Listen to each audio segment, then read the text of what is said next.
Hello everybody. Welcome to the first international stage. You spoke, we listened. Apparently this has been a very popular demand for a number of years for us to do an international stage. We're here, and it's a safe space for our non-German speakers. If you saw earlier today, I was roasted for my inability to speak German, and I suspect there's a few of you in the room with a similar weakness. So we're in a safe place. The day will be all in English. My name is Anthony Sains. It's not behind me this time, but I am the Chief of Partnerships and Media at Modellen. Recently joined, just 3 months in, still finding my way, but I'm really excited to host today's session. It's going to be good. We have, I think, about 50 international dealers who've made the trip across the border. Welcome to you all. Thank you for coming. And we have some really good speakers, some really good panels. You will learn a lot if you can stick around, and we would like you to stick around for the day, because the other panels, the thought leader panel and the community panel, they are all being recorded. You can catch up with them later, as you can catch up with this on our YouTube business channel. But we would love it if you could stay for the day as much as possible anyway. We do intend to be finished around 3:45, and then there's another, miraculously, in 45 minutes after 3:45, this room will be completely transformed, I've been told. I haven't seen the photos yet, but will be transformed into the World Cafe, where a roundtable discussion will take place for international dealers around cross-border trade opportunities. Well worth sticking around for. It's more of a workshop, more of a dialogue than a monologue. So if you're interested in that space, please stay. That starts at 4:30. We have 2 keynotes today, and we have 3 panels. The keynote speeches will be really interesting. I'll introduce them at the time, so I won't go through to them now, but 3 panels. We're going to kick off our first panel any minute now. Just a quick housekeeping thing. We're not going to take questions. It's unlikely that we will have the opportunity to take questions from the audience during the panels or the speakers. I've been told that this thing has to run with German efficiency, not with my typical Australian lackadaisical. It starts whenever you can get here, we'll start. I've been told that doesn't work here. It's going to run with real precision. So questions later. If you see something you like, someone you want us to talk to, some subject you want to delve into more, try and find that person in one of the breaks that we will have, or even at the end of the day. But unfortunately, unlikely to be able to take any questions. So anyway, I'm going to introduce our first speaker, our first panel. The first panel is, I'm going to give it its full title, European Mobility Market Dynamics. And our first speaker is going to be Benedict from Deloitte. Welcome, Benedict.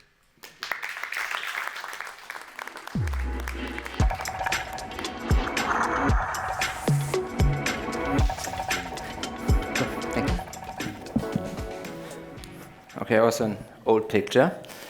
Good to be here, and really good to have you all here, because from my perspective, in such disruptive times, it's good to have an international stage and to discuss things without borders, and also without borders in our heads, to discuss together how we can make the market, or how we can predict changes, and how we can really shape the future of tomorrow, not only in Germany, also across Europe, because where we are talking today about, it's more about a European thing than only a German thing. Therefore, happy to be here and happy to have you all here. As you all know, we are living in quite disruptive times, and I was putting this presentation together prior last week, so we are in more dynamic times this week than 3 weeks ago. So, but we are really seeing is that our industry is in the biggest transformation. And I would say the German automotive industry is the biggest restructuring case in Europe. The restructuring means every time you have a chance for a turnaround, but you need to act really quickly and also really precise that we can do this turnaround. And each and every person who's in the room today has one specific role in this ecosystem and has also the ability to drive this change together. So what is this change really driving? And the main driver in this industry is the customer. And the customer preferences an average is changing. And this is nothing new. But the biggest problem we have is that we need to keep this in mind when we are talking about the future. So in general, the future will lie in usage-based products. This is mainly driven by the EV transformation and mainly driven by the customer. So what the prediction is, 2035, 69% of all new car registrations, new car, will be in a usage-based product. But this means also, when we are talking about this fact of usage-based products, that you have to keep in mind that you need this product, the structures, the capabilities, etc. pp. So this is how the products will change from the customer perspective. But there are also like major trends which we are seeing there in the industry, which you can take photos, but I can send it around afterwards, no worries, which will determine the whole industry, the whole automotive financial services and mobility industry. And these are 11 major ones. I will not deep dive in each and every trend, but this is really keen to keep in mind when we are talking about the topics which we have on our agenda today with cross-border sales and also with the dealer consolidation we are seeing in Europe. First three trends, I think everybody knows it, ESG trends. But this is a regulatory frame which we are putting, or which is the European Union and the different governments are putting around our industry. And these frames are really tight, and these frames will change everything 2027 onwards. I will come to it later. The third row is about how the ecosystem will change, how customer preferences will change. Nothing really new, so we will have a shift from like B2C to B2B, bigger fleets. And the last row is more about how the different players can make money out of it, do more asset management, monetize the car over life cycles. And I think autonomous vehicles in digital era, yeah, autonomous will come, but first in the heavy-duty vehicle industry and then in the car industry and digital era. I think it's a thing we all know. And then there's this small bucket on the left, and it's called new market entrants. It do not have the number. But this will also be something in our new normal, which will affect us all in Europe. And I know I had a few discussions in Germany where they said, yeah, the Chinese, yeah, they are there, but they will not come. Be sure, they will come. And what we are seeing today also in the volume segment is nobody's loyal to a brand anymore. Nobody cares. They want mobility. They want to come from A to B. And they are really price sensitive. And this is the main thing when we're talking about price sensitivity, and the traditional manufacturers are not price sensitive because they have a brand and they say, yeah, everybody will pay for this brand. No, the customer will not. And I will talk to it later in another panel for Germany. The customer loyalty is decreasing massively in the next years. So when we are looking at these trends, there are two major things we would like to discuss today. One thing is cross-border trades. Cross-border trades will be in the next years one profit pool you can play. And the second one is a little bit more what the dealer consolidation, and there was a study published, I think, 2 days ago, where it said, yeah, it's the biggest dealer consolidation since the last 20 years. So we will also talk a little bit about this topic. It's given. Cross-border trades will gain importance. They are already important, but they will be more important in the next years. And then I'm jumping into a topic, and this is one topic why they're gaining importance. So when we are looking at in the numbers and in the different predictions, and you can say, yeah, maybe it's more or less BEVs in the market, but the future will be electric, full stop in Europe. There are massive investments from the OEMs, billions, they will not turn it around. And also when we're talking about if there will be a registration stop of combustion engine in 2035 or 2040, 2045, it will change nothing because the investments are made, future will be electric. The question is not if, the question is when. So this will affect directly the cross-border sales. So we have to think about how we will deal with the different with the different engine types and where we can make the most money out of it.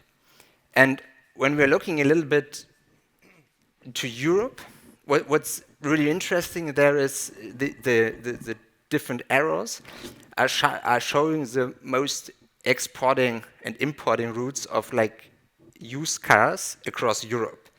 So really interesting is that there are some, and this is a major one. So you can say, okay, Portugal, well, it's great, but these are the major ones where we are seeing really that that the roots are that the people are making money there.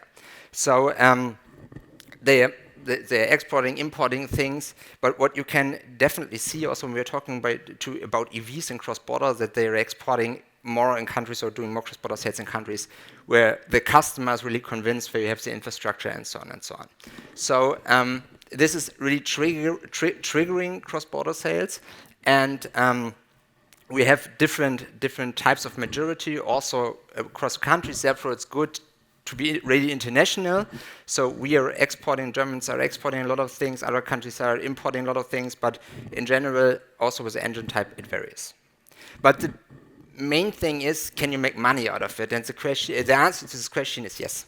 When we were calculating, and we did it for a lot of OEMs, for a lot of dealers, an average 2,500 euro profit when you're when you're doing cross-border sale.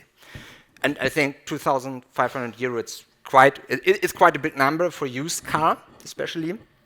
And then what's adding to this is like also you can talk about after sales. You can like also diversify your portfolio, that you have used car portfolio, and this is coming on top of it. So in general, you can make money out of it. And then question is when we are talking about new normal. 2027 onwards, cross-border sale is gone. The classical sale is gone, full stop. Why? I talked about the regulation and the frame which is putting around of it. And we have a nice regulation from the European Union, which is made by politicians who are not really aware what this means for the industry. It's the EU Battery Act and the End of Life Directive. From the 1st January 2027 onwards, the manufacturer who brings a battery to the market is obliged to recycle it by the end of its life, 80% recycle quota. This means you can't sell an EV anymore. So you have to think about how you really will deal with it. So for me, it's a huge chance to say, okay, we are doing as lifecycle management, we're talking about leasing, subscription, whatever. But in general, for the manufacturers, but also for platforms, it's completely a new way of thinking, because the used car market, also the cross-border market, will completely disrupt. And nobody is prepared yet, because 2027 is, okay, 2 years, it's tomorrow from my perspective, but today when you're looking in the industry, there are bigger problems, they are really struggling with profitability and so on, that they're not looking at it, but this will be a major topic which will really change everything. So, 2 sentences, dealer consolidation, and this is also not a new topic, but when we're looking at it, what we see, we see a consolidation. So, and we see this consolidation that each and every dealer, so the bigger dealer buying the smaller ones, you have really brought a new normal that 3 years ago or 4 years ago, when you've asked me what's the role of the dealer, I would have to answer to you in the industry at Volkswagen Financial Services, I would say, the dealer role will decrease. And to be honest, and I think this is naturally, and you have to say it, I was wrong. The dealer role is increasing in the future.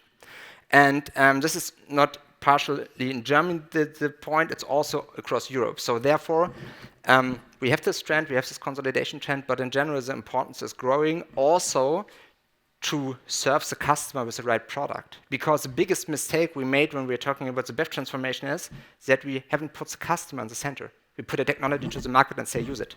And this is the thing we should never repeat it. We should, every time when we're thinking about new products and all the discussions we're doing here, put the customer in the center and ask a question, how the customer really is eager to use products, is eager to use assets, whatever, but the customer is the one who's driving the change in the whole automotive industry. When we're not putting the customer in the center, we will lose this battle. And with this, I'm more than happy to introduce Florian, who will moderate the panel to the stage. Thanks very much, and looking forward to the discussion now.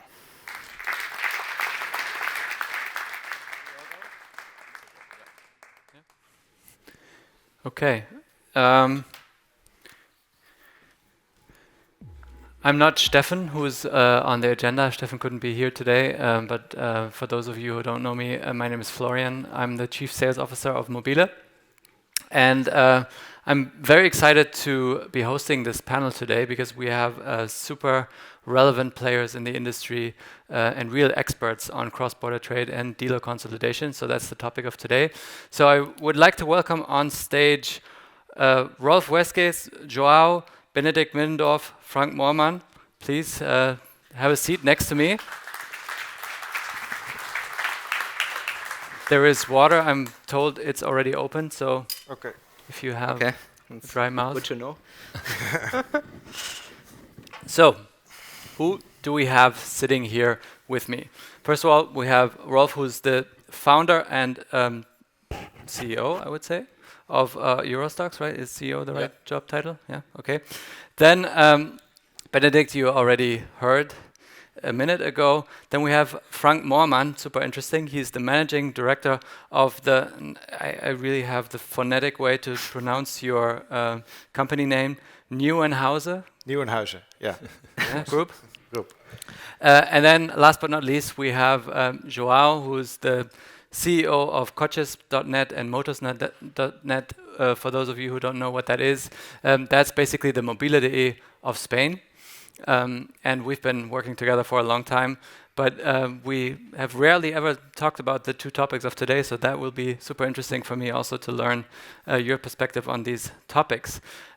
So maybe we start with you, Joao, right away. And we heard a lot from Benedikt already, but what changes do you see, or how do you see the importance of cross-border trade in the future for the market of Spain? So I think Spain is lagging a bit the evolution that we see on EV penetration and the leasing perspective and the usage of cars.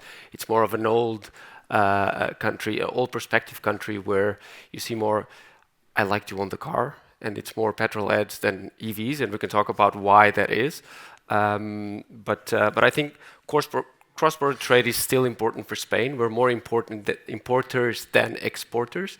I think currently it's roughly 5% of used car sales actually importing, and we import from Germany and France mostly German cars.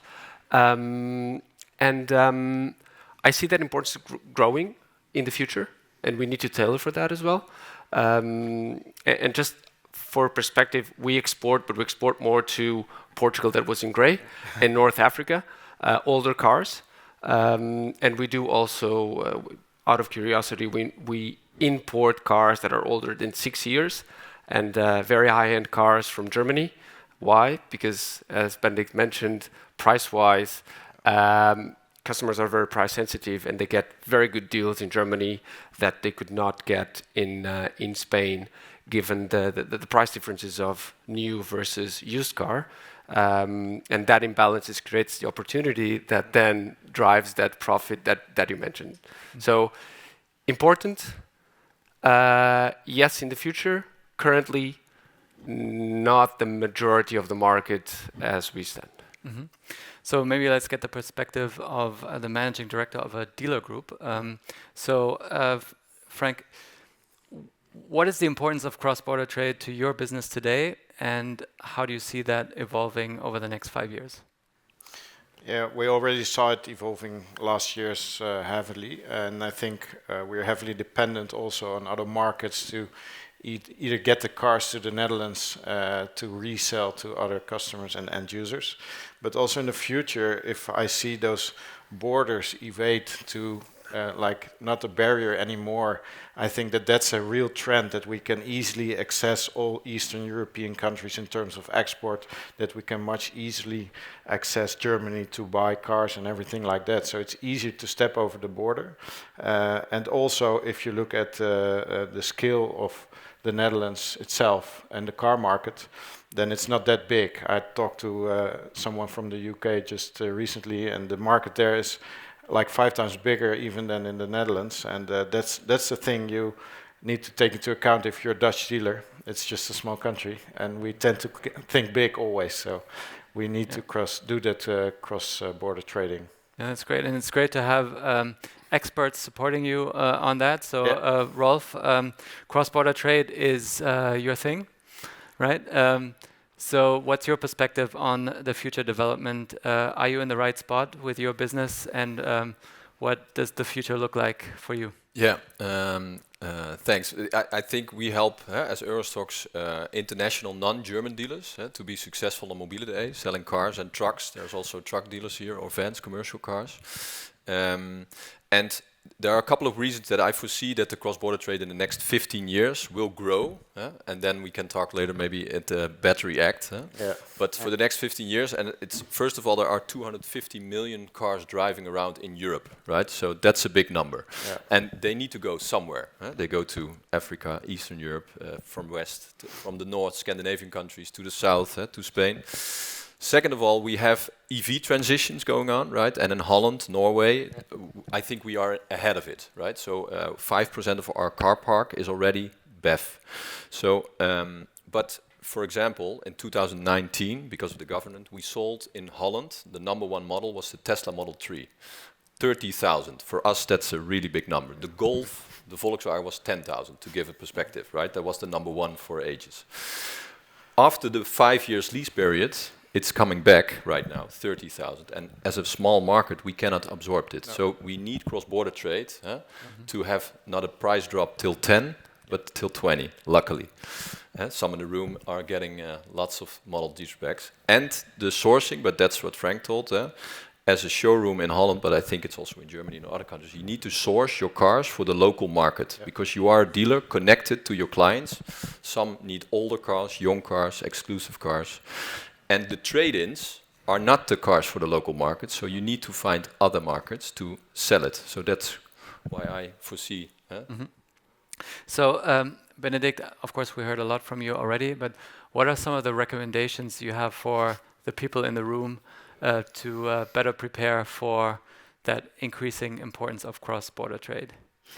I think first, and it's a relevant point, and somebody of you would smile because you're already doing it, do not think in countries, think in a European Union. So more than what Frank said, without borders, like think it as a market. And then think about really where you can make money with your cars you have, or where you can maybe also you have in demand in Germany, which you can fulfill with a car out of Spain. To really think about like profit pools and see Europe as a profit pool. Maybe you're located in the Netherlands, Germany, wherever, but think as a profit pool. And then also, I talked about the trends, and I know these are like predictions, but we really can see that customer preference, and maybe you see it also on your end, the customer preference is changing. So the thing is, think about like the solution for the customer in the center to say, okay, maybe when I not can offer leasing by my own, maybe a partner. And partnerships, also in the cross-border thing, are one crucial point. Do not do it on your own. Partner. Because you can make the cake bigger, because somebody has maybe capabilities you do not have, and also the way around. Therefore, think in partnerships. And the other different importance is, we know engine types will change. So you can squeeze a lemon now with combustion engines. That's fair. I would do it also. So I'm out of the industry, so completely agree. But don't close your eyes in front of this transformation, which is like quite happening. So be open and say, okay, that will happen. What does it mean for me? Which partnerships I need? Whatever, which products I need? What the customer really wants? Because I want to make profit in the end. These are maybe. Yeah. If I let me add the user view that I can bring as a marketplace to this EV situation. And I think there are 3 main barriers to EV transition right now. First one is the price, and we talked about it. It's still more expensive than the combustion engine. So there are different subsidies in different countries that may make the EVs more attractive to users. We need to see that pricing drop, or at least the relative price getting to parity, so that we see the EV penetration increase. Second one, what is the value after my usage? I buy a car now. It might be a new car or a 2-year, 3-year-old car. What happens in 5 years or 3 years? At 6 years, after 3 years of usage, how much is worth that car? And we are going, I think, through the first cycle of transition, maybe the second one, so there's not a lot of data in the market to know what is the value of the car after that. And that puts users with a step back as well. The third one is infrastructure. is not the same thing as me just going to a petrol station. I know that if I have a queue, I'll wait 5 minutes, and then it's 2 minutes to put my petrol in, and off I am. Than to have a queue. If I have 2 cars, it's probably 1 hour delay, and then I have to wait another 30 minutes for my car to get charged. Yeah, then there's supercharged, so on and so forth, yes, but still, people do not realize or do not trust the infrastructure that we have.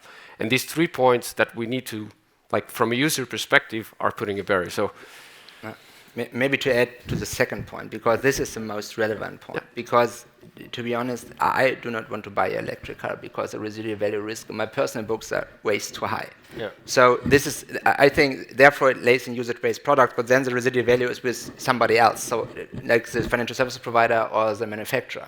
But from my perspective, the residual value is not, it's an outdated number, because when we are talking about closed loops in the future, when we're talking about electric vehicles, the new number should be the recycling value. So in the end, and you can predict it because you know what resources are in the car, and then you can say, okay, this is the recycling value. I know I had a lot of discussions with our accountants that you need a residual value, blah, blah, blah. But in general, we need to also there to think a different way, so from a different perspective to say, okay, what's the new measurement when we're talking about like that's only value. at the very, very end. Yeah. You know, when you bring it to the scrape. Yes. Yeah. So what do you do? I want to add the 4th reason. Yeah. I think dealers and car traders are advertising EVs as if it's a diesel or a benzene. Yeah. So it's at a pano or it's head up. People don't care. They want to know what the worth is in 4 years. People want to know how quick you can charge it in 20 minutes. People want to know how it about in the jobs or at home. I live in Amsterdam, 3 high. I don't have solar panels on my roof, right? So I have different questions if I look at an advertisement. And please take a look at all the platforms. You see an EV advertised as a fuel or a benzene with kW's, kilometer, year, you know, all the stuff. But people want to know different things. So maybe Mini, for example, take a look at those corporate websites. They are in Holland trying to get into the eyes of the EV doubters. What questions do they ask? And that's not on the advertiser, so please add that, because that will help the transition. A lot of future for leasing and subscription in terms of EV. Yeah. So what I'm hearing from a lot of dealers here in Germany is that basically young used EVs are not selling B2C at all at the moment. So basically demand is 0, and it's certainly not a demand issue that we see. It's more a pricing issue. And then when it comes to pricing, there are these opportunities in other markets where you still have government subsidies for used EVs. So for example, we see a lot of B2B sales to the Netherlands, from Germany to Netherlands, to Portugal, to, of course, the Nordics. So Frank, as a dealer, do you see an increasing trend or an accelerated trend for cross-border trade driven by EVs? And if yes, what is the main source for electric vehicles in terms of origin for you at the moment? Well, that race depends on which way you're looking at it, which way it goes. Goes it into the Netherlands or outside? Because we are importing a lot of EVs as well to supply to that small demand of second-hand EV cars in the Netherlands. But what we see now is that we also export a lot of cars to, for instance, Denmark, because there's the subsidy at the moment. Yeah. And that's some temporary trend we're facing right now in these years, up until 2027 maybe, that we need to get rid of to get the pressure of these residual values, especially in the EV market. And the main source for us is still the Netherlands, of course, because in terms of new cars, there's a lot of subsidy on new cars for EV, so that market is big. What Rolf was mentioning as well with the Teslas. But then after 4 or 5 years, there's no demand anymore for second-hand cars. So if you, for instance, take a taxi in Budapest, in Hungary, you're much likely to sit in a Dutch car originally from the Netherlands, and then we exported it to the Eastern European countries. Yeah, so Rolf, when this EU Battery Act will come into play, what tools or what help do we need as providers along the value chain for cross-border trade to still be possible?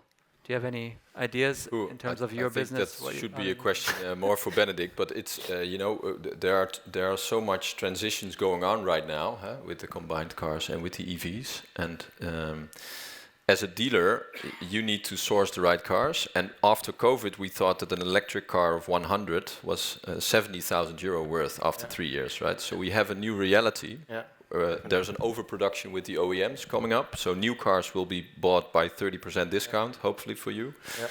And then, but it will be impacting also the used car market, so that will impact that the normal consumers can also buy an EV for 10, 20,000, and that's a new reality. So we don't need to think that the Tesla, which was 70,000, is worth 35. That's not a reality anymore, and it will change. Also. What we face is that the ownership of an EV as a second-hand car, that will change in the future. Yeah. It's just the usage of it. Yeah. And then there will be leasing companies or subscription models or anything in place. But those are the ones taking the risk, right? You shift the risk from the user to this big financial corporation. But the risk is, you can calculate it in the end, especially if you have that scrapyard value in the end, or the recycling value. So I think in general, one word is partnerships also here. So we need to think about how we can really deal with it, because as I said, I'm not a fan of this regulation. So to make this clear here, but the regulation it's coming anyway, so we need to deal with it. So the question is how we can do it, and we can only do it together, because when we're talking about like closed loops, everybody in this value chain we have here, dealers, after sales, the manufacturers, the financial services, we need to work together to like fulfill it, and from my perspective, we can make more money out of it. Yeah. So in each and everything in the value chain you can make money, but we need to talk to each other and need to be more open, because in the future, we have to be really honest to ourselves. Yeah, we made tons of money out of this industry. Yeah, it was great. So, and everybody was like a little bit close and was saying, yeah, no, I'm staying with me because I can make money. Tomorrow we need, or today already, we need to be really open and say, okay, how we can really collaborate together. And it doesn't matter who you are and which company you are, how big you are, because the biggest ones are struggling actually the most in the market today. Mm-hmm. Maybe a question to you, Joao, because we rarely had the time to talk about cross-border trade in our day-to-day corporate jobs. But I remember when this whole Adevinta thing started, we said, okay, we have all these marketplaces around Europe. Cross-border trade is a thing we believe in, so let's do something together to facilitate this. And 3 years later, nothing has really happened. Why do you think that is, and what do you think the role of marketplaces in this cross-border trade topic can be in the future? Amazing question, very difficult to answer. I think each of the marketplaces is a bit tailored to the market itself, where we have local users that still prefer local buying. As I said, only 5% of the transactions happen cross-border trade on used vehicles, so 95% of the users actually prefer the local market. So the question we had at the time was, how can we manage 1.5 million listings in Mobile with 300,000 listings in Spain? All of a sudden, we as marketplace that we need to cater for that balance of demand and offer, how can we digest all that? And then the question becomes very difficult on, is it just importing the listing, but without showing that the listing is not local and you need to wait 2 weeks, and maybe it's not 2 weeks because it needs paper and it's paperwork and it takes a month or so. So it becomes very, very tricky to cater for that. So I think what we discussed at the time, okay, can we do it B2B? And instead of looking from a B2C perspective where we put our users in contact with the dealers abroad that might not speak the language barrier and so on and so forth, maybe we can cater for B2B. Because B2B, there's an opportunity there. Why? Because we'll be serving our clients and at the same time serving mobility clients. Yeah. And that's the approach that we are more thinking on cross-border trade, helping the dealers that we have as clients locally, and that might be, as it was mentioned, as partnerships, might be an international partnership between dealers, might be as consolidation, and a German dealer might publish in coaches.net, and we need to cater for that as well as the pie of cross-border trade grows. We're very close away from that in terms of B2C perspective, because we're already investigating for ourselves as from a dealer holding perspective to put some other partners' content on our own website, because we're already showing these cars that are coming in 2 to 4 weeks. You know, we are acquainted already to the picture that the pictures will follow soon and anything like that. So, as a perspective from that point, we do want to advertise cars, for instance, from Spain or Germany or whatever, as long as the end user, the client, knows what to expect. It's just the expectation management thing. Yep. But in the end, that's really a solution that could help in the future. Yeah, and I would like to add, we have some bigger dealers growing. Van Mossel, for example, from Holland, they're really growing big. And we're doing a pilot right now with the Belgium-Dutch market. And we have the luxury tax. They don't have it in Belgium.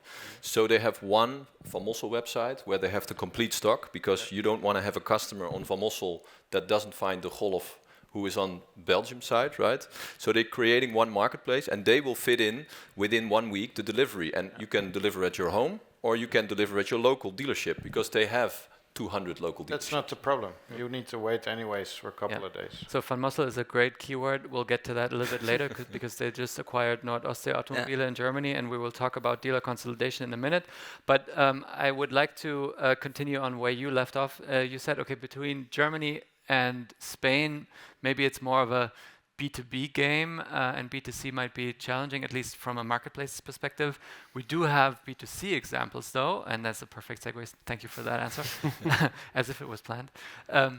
Rolf, we've done some pilots, and more than just pilots, between Germany and the Netherlands. Can you talk a little bit about the collaboration you have with our of course, mobility team, but also with Marktplaats in the Netherlands? Yeah, our marketplace, Carsharing is Mobiele is Marktplaats.nl. And we have around 250,000 cars online in Holland, so like 1.3 in Germany, right? And I always say we're 1.4, sorry for that. Before COVID number was that, right? Yeah. Since 2008, we are partnering with Mobiele, and 10 to 20% of the stock of every dealer, on average, could be also sold abroad, right? So you wouldn't miss a chance if you have a buyer in Denmark, for example, and you don't have a buyer. You can shortage your days on stock, and that's what you want, because that's where the money goes. We are recalculating those cars, and we can see which cars could be cross-border trade. So that's the collaboration. So for the Dutch dealers to easily get the right car on the international platforms. But then partner up comes in. So you have the right partners to export it, because it, paperworks, other languages, etc. We will talk about it later with Boswell Trucks also. They have 18 languages in their company. Or you have a specialist like Frank, and maybe you can tell something about it. So if you are a bigger holding, you can make a cross-border trade business into the business with specialists, because it's, you don't do it in one WhatsApp call, right? You need to do more. And advertising is one for the right price and the right language and the right way, but then selling it. We stepped into that from the dealer holding perspective. We saw that opportunity as well, but that needs some consolidation, and you need to be a little bit bigger to do so, to take that step. And what we did is we hired experts from the market that were usually working with those businesses that arranges all the paperwork and everything, and we took them to ourselves inside to do that exporting, to buy cars internationally from other countries, and that's something we do in-house now. And that's a trend you see as well in the Netherlands now. So let's talk about this dealer consolidation next. So I'm personally currently on a road trip tour across Germany, visiting 25 of the largest German dealers, and some of them are saying that they get offers to take over a dealer, maybe 1 or 2 rooftops, without a successor in the family, for example, on a weekly or on a monthly basis. Some of them are saying, I'm taking 1 rooftop per year into my portfolio. So slowly but steadily, I'm increasing my portfolio, and I'm basically part of this consolidation. Some others are saying, yeah, I get a lot of offers, but it's all trash. It doesn't help me. Only if something like where I really have a geographical blank spot comes in, that's when I'm ready to actually invest. So I think 5 years ago, we already talked about dealer consolidation. We thought we might already see, a faster pace in 2024. Maybe that's something for Benedict. How do you see the pace accelerating? How do you see the pace we're on right now? If you look at the entire market, what do you see, and how do you assess the coming 5 years? Makes the picture a little bit bigger when you're looking back 30 years and the transformations which happened there, and when you are now looking like what happened in the last 5 years. It's accelerated massively. And from my perspective, the next 5 to 10 years will be much more disruptive with much more innovations than the last 30 years. So what does it mean for the whole industry? So the speed of disruption and also innovations and also the changes will grow massively. So when we are now a little bit deep dive more in this dealer topic, and when we are looking in this whole landscape, which is really under pressure and actually really in a crisis is every time a chance to accelerate the speed. And what we are now seeing is that a lot of dealer groups are accelerating the speed in consolidating others. Yeah. This is, from my perspective, Belgium is also a good example, because Belgium did it 4 years ago. They did this big consolidation already with the different dealer groups. In Germany, we are seeing it now also, because the smaller ones are not profitable, and for them it's a win-win-win situation, because they are acquired. You are staying with your people here. You have no unemployment. The bigger ones can integrate it. They can reach more market coverage, and this is I think this is the main thing, to reach market coverage in Germany, but also internationally. Yeah. And from my perspective, it's the chance really to do it today, because it's a crisis, and in a crisis you can never really waste a good crisis. Huh? It's a good it's a good crisis. From my perspective, crisis is a really great thing, because you can really change something, and can really also in the industry can really do more things, because you have to do it. Yeah. And I mean, the pricing party is over a little bit, right? But the past few years were very good in terms of high margins per vehicle. So you have a lot of dealers who are sitting on a lot of cash to invest, right? So maybe speaking to a dealer, Frank. I'm sitting in a chair. That's not made out of cash. We're doing fine. But do you see this as a driver for consolidation, and how are you approaching this nationally and internationally at the moment? Well, it doesn't necessarily make it easier to buy other parties if they're sitting on a lot of cash, of course. But somehow we're talking rooftops now. That's what we did also in January. We took over a company with 4 rooftops. So 4 new locations added to our company group. And the consolidation is a thing. You need to step into that either way, or you will be out in like 5 to 10 years, or maybe even within 5 years. So that's a thing. Also because you need to invest in a lot of more things to be competitive in the future. Also cross-border. So not even within your country, especially for the Netherlands. In Spain is a much bigger country, so I cannot compare to Spain or Germany, for instance. But for us as a Dutch dealer holding, you need to look cross-border, but that doesn't necessarily mean you need to start activities over there, or you need to take over different companies over there, because for that to do so, you need to have another skill.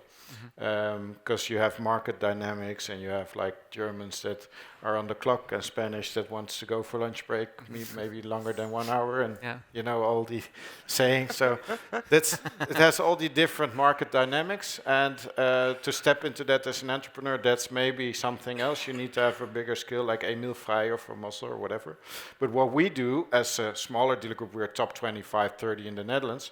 We do a lot of business cross-border, and we can start a GmbH or a GmbH here in Germany, for instance. So you need to look at the opportunities in Europe, or even worldwide, especially in the truck business. You can go outside Europe. So that's something you need to look in. One follow-up question here, because I'm very interested in this after my discussions with some of the large dealers in Germany. And maybe that's relevant for some in the audience. How do you value, so what's the valuation of a dealer that is up for acquisition, right? I heard many different calculation methods. The Worst one was real estate value minus teardown cost. That's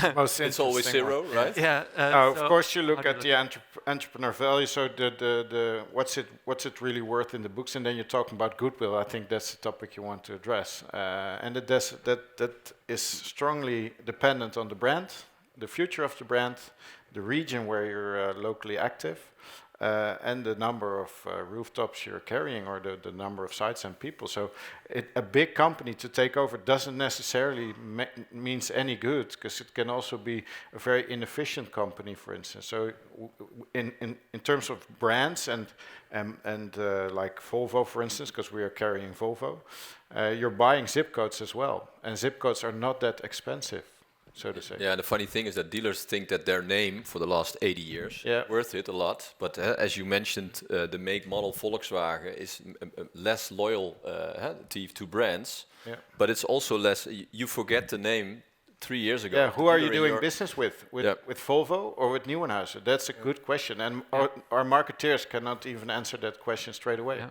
I think that's a super interesting one, because on the one hand, everybody knows that a Golf is a Volkswagen product, but an ID.7 is also a Volkswagen, and we all in this room might know that this is true, but for the end consumer, this is getting more difficult. And then you have brands and new models, and they have to establish themselves. So that might be an opportunity for your dealer brand to actually be stronger.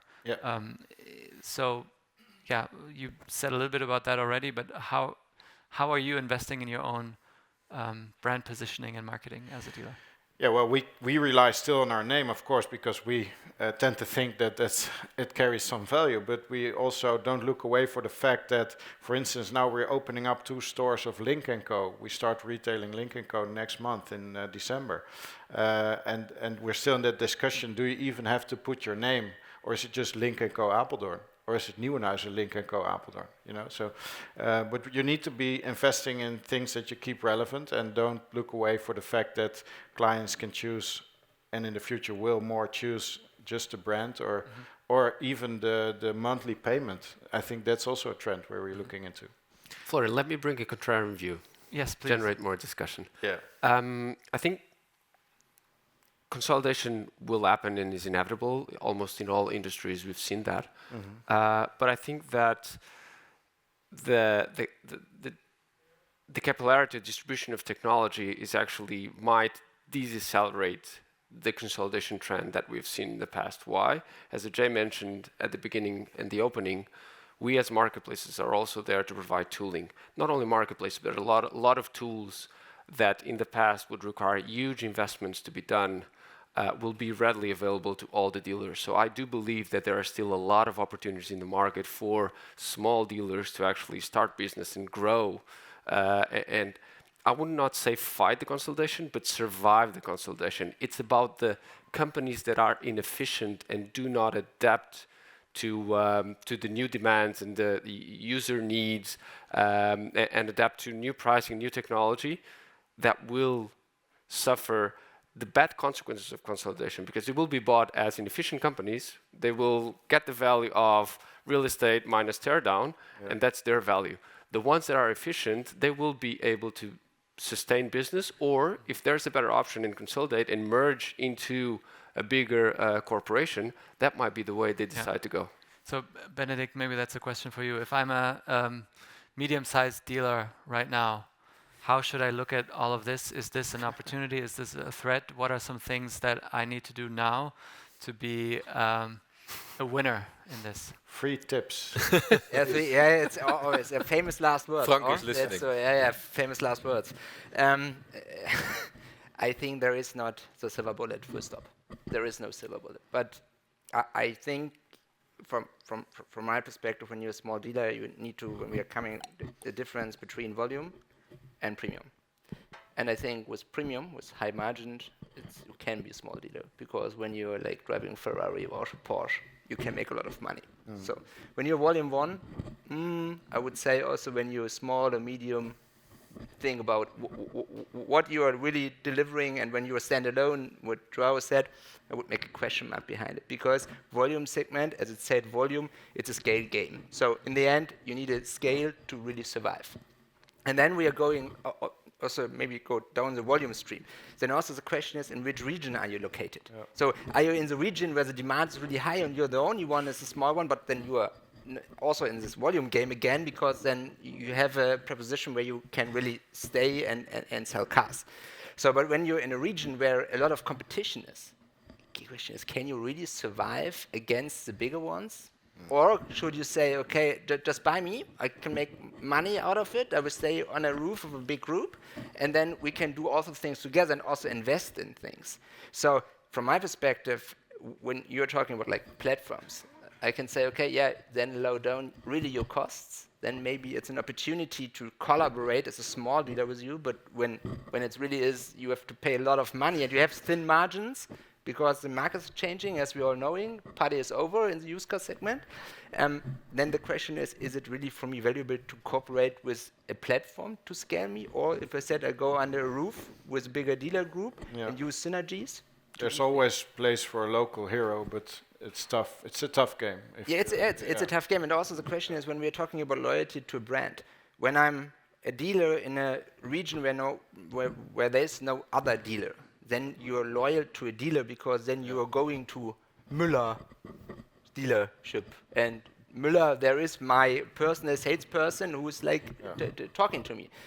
But this is, I think, this is getting raw when we are in Germany also, when we're talking about this consolidation, also not Austria Automobile and so on. So in general, it's getting more bigger, and therefore also the loyalty, the question is, if in the future, I think today it's like with this generation we have, and it's a generation topic.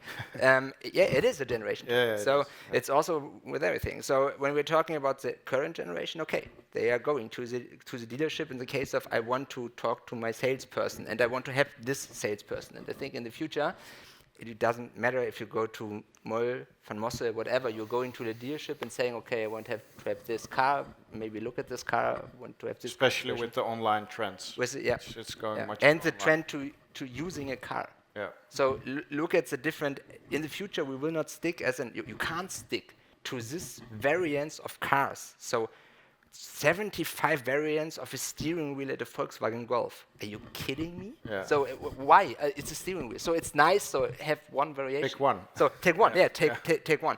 So, and I think this is also, this trends will also let in the fact that you have like, you're using a car, the generation is changing, and this is also affecting directly like dealerships in the way of behaving. And therefore I think there will be, it's a good opportunity, if you have the opportunity to really go on the roof of a bigger dealer group, to lift the synergies and raise the bar together.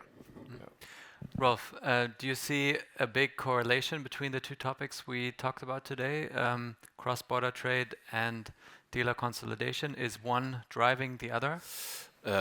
It has to do with each other. The good thing for you is you have visiting now 25 dealers. In 2 years it will be 10 in Germany. Right? So you have more time for family. That's good. But there, and Joao would say, the young people who are adapting the marketplaces and the market data and are buying and selling very quickly, like we heard here, 60 days, 90 days, 100 days of stock. It's unbelievable that we are still here. And in Germany, for me, not to be not polite, right? But they're sending Excel sheets to each other, right? You told me yesterday there was a dealer 4 years ago who didn't have an email address. I didn't mention any names, right? No, you didn't. 50% of German dealers don't have an own website. Okay, but but that's a joke. How are you, if you are a local hero, if you are a specialist, for everybody is a place, but in this world, with all the regulations from all the governments, European and every country has, with sustainability we didn't talk about, with the digital privacy things, there's so much going on. If you don't have an email address or you're sending out Excel sheets to each other, what's your stock today? Yeah, I think we all know you're out of business, right? So, is that has something to do with cross-border trade? I don't think so, but okay. you did want to mention. No, but I think scale helps the cross-border trade, right? The bigger you are, the more, the easier it is to do cross-border trade. and also opens up opportunities. But again, to your point, to me, it's not about the size itself. It's about the quickness and how fast you adapt to the new realities, to the change that is coming. You can do. Actually, on bigger companies, actually more difficult to do that change than on smaller ones. So, to me, yes, it will. Consultation is a given. It will happen. That does not mean that smaller, medium dealers will not have the opportunity to stay in the market and actually gain willing market. to have that scope. Exactly. That's the thing. Well, and bigger dealers can get A players in digital retailing on board, and smaller dealers couldn't pay an A player of 23 with 3 universities who knows everything and who's building up. And Frank is, I think, a good example how he gets young A players into his dealership to be in front of it. But you need some scalability to have that, because otherwise you can't pay the bill, right? Of those. But you have off-the-shelf tools. That's the big difference. That's previous to 20 to 25 years that would ago. be a solution. You have off-the-shelf tools that you can use, and you don't need to hire those, and you scale through that. And once you get the scale, then you start thinking, do I need an expert in-house? Because that can tailor that tool to my need, and that's when you get the scale that is needed. Obviously, there might be a quicker route. I'll We just can start lay off forces. A players. How You are about that? searching people, Frank, right? So, thanks a lot for this lively discussion. I think we owe a big round of applause to Rolf, Joao, Benedict, and Frank. Thank you very much. We'll hand over back to Anthony. Well done. Nice work. Thanks, Anthony. Thanks, Frank. Benedict. Rolf. Very good. Nice work. Thank you, Florian, and thank you all the panelists. That was really interesting. We have our first keynote for the day, starting now. Don't go. We're having a break after Eva's been on and giving her keynote, so please stick around. I would like to welcome to the stage Eva Kellersdorf from Solnet. NetSol, sorry. Welcome. Thank you. Good luck. Thank you so much. Welcome, and I appreciate you all staying for another 15 minutes, because I know you're all probably very hungry right now. But yeah, let's just run very quickly through a couple of trends that I brought with me today. It's roughly about mostly the US, a little bit of the UK, but I think the UK is not that dissimilar from Europe, despite, of course, Brexit and everything that we know about it. So maybe just a little bit of me. My name is Eva Kellersdorf. I'm the VP of Sales for North America and Europe. We build mobility platforms. We build digital retailing systems for OEMs, for large dealer groups, but also smaller dealer groups. And I think I have some type of expertise in that space, so happy to share that with you, and hope you're all curious about what I have to talk to you about. So I think the two trends that I want to really focus on are mainly two. One is, we heard a lot about it already today. It's BEVs, so battery electric vehicles, what's going on in the industry, especially in the US, but also digital retailing. I think it's a perfect segue that we just heard about, there are some dealers out there that do not have an email address. It's quite a curious thing. But yes, I think from all that I know, in the US you have all websites. Dealers have websites that I think they're a little bit more advanced, but they're not just the rocket stars of digital transformation. Let me call that out. So anyways, before we get into digital retailing, first of all, let's talk about BEVs. What's the state of the industry? It's a very similar topic as over here in Europe. We do have a big product market fit gap. And that product market fit gap manifests itself how? Well, same topic as in Europe, a big residual value crisis. So in the US, the current share of market of battery electric vehicles is roughly about 12%. So compare that to Europe. Who knows the numbers? Roughly? Anyone guesses? It's more than 20. So we have probably by the end of this year, like 21%, or 2025, 21%. It was estimated to have at least 27% by 2025. But What's the big reason? Well, we have a tax scheme that is helping the electric vehicles in Europe massively, which is the company car. So executives like to buy electric vehicles, they like to buy more expensive vehicles, and this is where the whole EV play is currently at, right? They're more expensive across the board. So in the US, the big price difference as well, but like similar like in Europe, you have roughly about 42% price gap between the average battery electric vehicle and the average ICE vehicle, so the gas vehicle. And the 12% share of market is already not a bad number. So we're currently experiencing a growth year over year of 55%. But when we look back into the year 2020, there were forecasts like from Frost and Sullivan who said, well, the number of the volume in 2025 is going to be what? This year we're going to, or by 2024 we're going to have 1.2 million in the US. What do you think was the guess? We're going to have how many more? 6.9 million, so roughly about 5 times as many EVs, you're nodding there, were expected for 2025 than we're actually experiencing. So no wonder that we've experienced a depreciation that is roughly 10 times as high for the EV than for the ICE vehicle. And the other one, number that you should probably keep in mind is the price parity. So we currently do have a price parity for used cars on EV side with compared to ICE vehicles.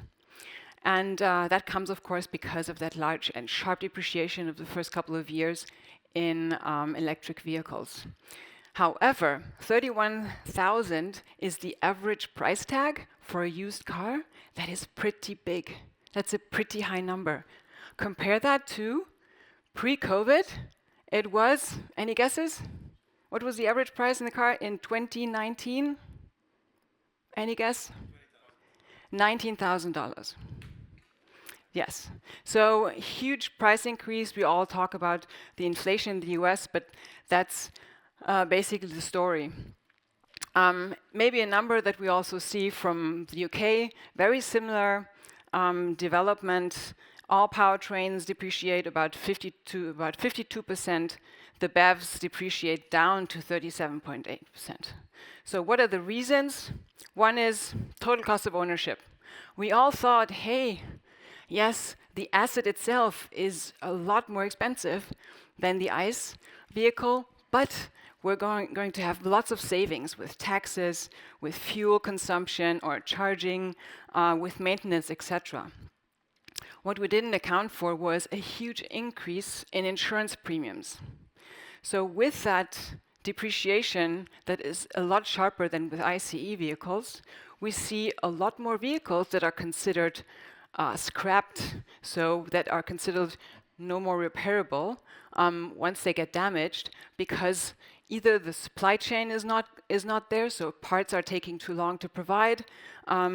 The depreciation helps it not being really restorable to its previous value, and third, of course, we don't have the mechanics that can calibrate all of the sensors and whatnot. So really a big problem for owners. And then, interestingly, what also occurs to probably you who sell cars to private owners, what private owners shop for are monthly payments. And they always compare like leasing rates on the IC vehicles compared to EV vehicles. And those are big differences. Currently, we're seeing a boom of leasing, of course, because the customer doesn't want to take the risk of the battery, and so he's willing to get into a leased vehicle because he doesn't have to take any risk whatsoever. And that's on both sides of the pond, the exact same picture. Then the practicality issues, so range and infrastructure, still we see a similar thing. Despite the Inflation Reduction Act in the US under Biden, there's been a massive boost to invest into charging stations, charging infrastructure, etc. But the problem is, of course, that land is massive, right? The US is massive. And we have this asymmetry between the people who really want to buy an electric vehicle, who all live in urban areas, and the ones that have the space to put the infrastructure there, and they're not interested in it. And also in the US, you usually drive probably around twice as far on an annual basis, so you have to make much more miles, and for that it's really inconvenient to actually have to charge the car for your annual trips or whatsoever. And then of course the same thing happens in the US as well. That's our erratic government subsidy landscape. So from massive subsidies in California to no subsidies whatsoever in Nebraska and South Dakota. We see the whole range, and whenever there is a lot of variation from a government point of view, where consumers are becoming a little bit more insecure about, what is going to be next year's state. I mean, for me, and I had that conversation earlier today, also with a colleague. For me, the EV adoption template is Norway. Because in Norway, what you have is all of these benefits. You not only have subsidies that are always there all the time. Remember, for those who drove a battery electric vehicle, like myself 3 years ago, you went into city centers, you had no charges for parking. Yes, I want those back. It's annoying. I don't want to have all of these subsidies taken away just because now it's considered an elite thing to have a battery electric vehicle, right? Anyways, so let's go and move to the next one. But we see all of those topics are currently a little bit on the mend everywhere across the board, but it's nothing that we can really help. Where we can help, however, that's on the digital retailing side. So, how do we close the gap on the digital retailing side? And I call that the trust gap. So we see from market studies, whenever a customer goes into the showroom for the first time after having done a lot of research online, they lose a lot of trust. And how come? First of all, let me look at what's the landscape right now. From a dealer's point of view, not good. So $1,200 less average gross profit in the US per deal. And 1 of 4 trades are actually underwater, so no equity in the car when they come in to make that parts exchange. Well, how can you help and differentiate in that kind of a situation? You differentiate yourself by providing a much better customer experience. But how is that customer experience a really good one? If the dealer repeats 97% of the steps in the process in store. So you complete all of these things. You decide what the payment terms are going to be online. You're going to decide, what the type of car you're going to provide as a trade-in. You do all these things. You maybe start filling out a credit application. And then you come into the store and the dealer has no idea what you've done and you have to repeat everything one more time. And the other study result is 54% of those shopping for a car right now would pay more if the process were more convenient and more agreeable and more pleasant. So that means what dealers often miscomprehend is that they think all of the people who are buying online, they just want the cheapest price. No, they're there to also have a much better and more convenient way of looking at things. And then one more story from COVID. Do you see this? In 2020, 43% of customers who bought a car said, that experience was just much better than the one before. Same 51%. And all of a sudden, 2021, only 34% said, that experience was better than the year before. 1 year later, in 2022, only 31% said it was better? What was the reason? Well, in 2020, all of the stores were closed because of COVID. everything had to be done online. People were really happy. They could do stuff online. And then the dealers opened up again and said, come back to the store. We want to treat you really well. Look what happened. Not a great thing. This year, for the first time, 38% said, yeah, getting better.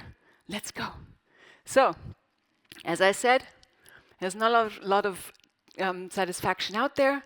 56% of buyers only 56% of buyers were happy with the process and how long it took. In the US, that means 177 minutes to transact in the store for a car. That's roughly about 3 hours. From before COVID, I think they saved like 2 minutes. And overall, it takes 13 hours with all of the online research and whatnot to do this. Is this the way modern shopping should feel like? I don't think so.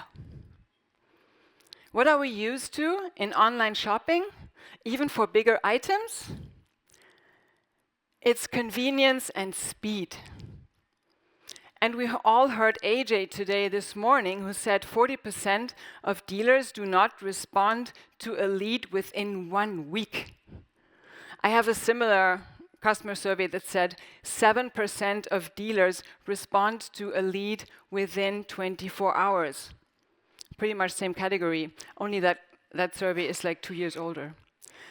Okay, I have still 3 more slides. Are you willing to stay for another 2 minutes? Okay, great.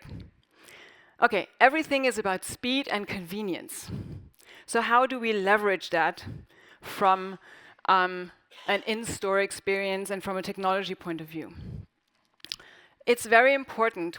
We're now building large platforms that are exactly about creating the same experience that you have online as in the store. That means in the store, you don't want to sit behind the desk where the screen is facing towards you and the customer is on the other side because he has no idea what you're currently doing. What are you calculating? Customers want to watch onto the same iPad and want to recalculate and want to re-feel all the steps that you take because they only do it once every 3 or 4 years while you do that every day, all day. So now let me ask the question. How many people want to do in the future all of the steps in person in the store? Today in the US, 50% do everything in the store. They probably watch a magazine on TV or look into a newspaper for some comparisons. In the future, of those people asked if they want to do it in store, only 8% want to do that completely in store. What about a hybrid approach? 43% today complete it in a hybrid way, doing many steps up front, like comparison, shopping, etc. Online, maybe look at some payments online. In the future, they say, I want to do that 71% of the time. So who's then left? Mainly Gen Zs and the young people. Of course, today there are 7% who do it completely online, probably the Tesla drivers in that segment, because those are the ones who really have a completely online sales journey. But 21% want to do that online in the future. And then ask yourselves, how many of you do actually have a complete end-to-end process that will allow for that, including credit application, etc., including delivery, etc. So, quick one, where do we have to go in the future? We need to have more price transparency from beginning to end, and not prices changing from an online perspective through an in-store perspective. Secondly, people want to buy their deal on a tablet. And third, remove those duplicate steps. Create an experience that allows you to understand where the customer was when they did steps online, and then seamlessly resume the shopping experience from there. And then finally, make that check on your website, assuming you have one. Everybody here has one, who's in the dealer fraction. Audit your website. Is it clear and simple? Can people get the messages clearly. Second, is your buying experience great on any device? So mobile first, people want to look into their phone, then switch to the tablet, then switch to the desktop and have the exact same experience. Third, where's your lead gate? How much information do you offer the customer before you ask the customer for his information about first name, last name, email address? How much do you give him?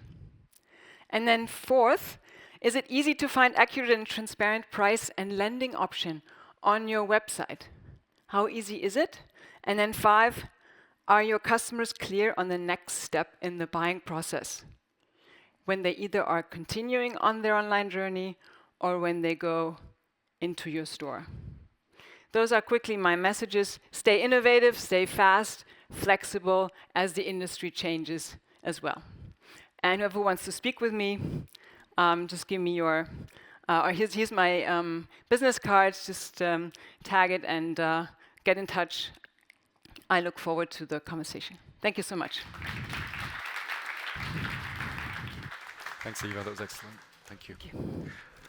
Thank you, Eva. Fascinating. I will get your details and ask you questions. I've got a number of those. Guys, we're going to take a break now till 2 o'clock. Back here then for our next panel session. Thanks everyone for sticking around. Thanks for our panelists and for our speakers. Thank you. See you soon.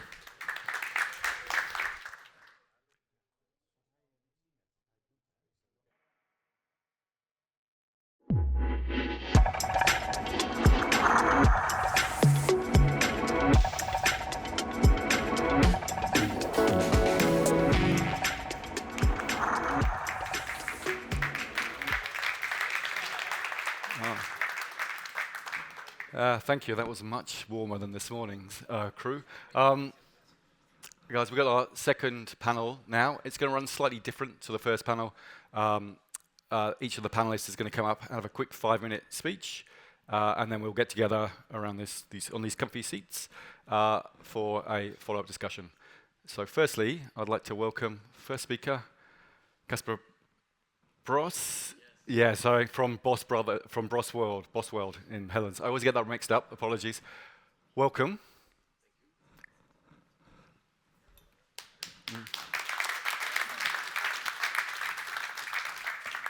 Thanks. Thank you. So, my name is Casper Bross, like Anthony said. I would like to start with one question. Oh. Who of you knows Boss World? That's why. Oh, that's quite a few. Okay, good. Well, we are at a car day, so my speech will be more about trucks, vans, machinery. And first, before I start introducing myself, I would like to start introducing the company I work for. And this year, with the marketing team, we created a brand new brand video, and I'm really proud of that one. So I would like to use this to show you all who Boss World is and what we do, and then I can keep quiet for 2 minutes also.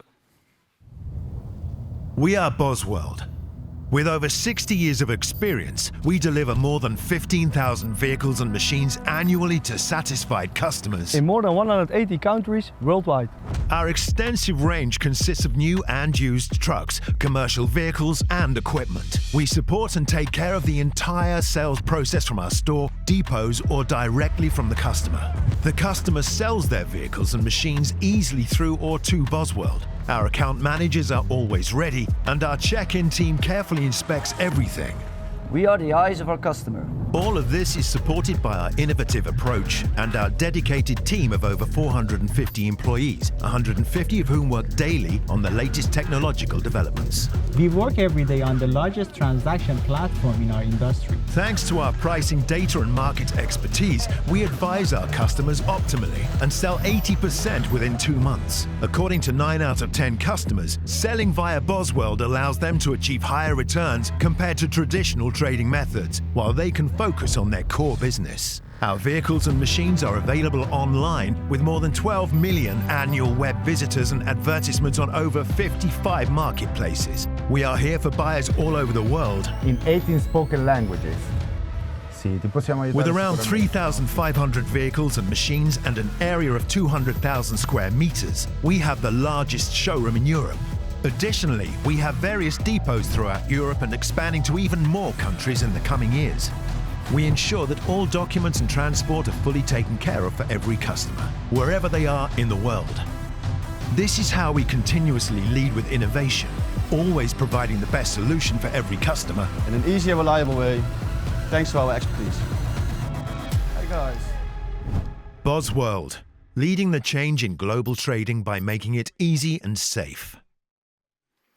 So, these are 2 minutes. I couldn't explain it better myself than the brand video that we created. We say we lead the change in global trading in our branch, of course. Sounds cool, but I'm going to show you a little bit more on how that we do that.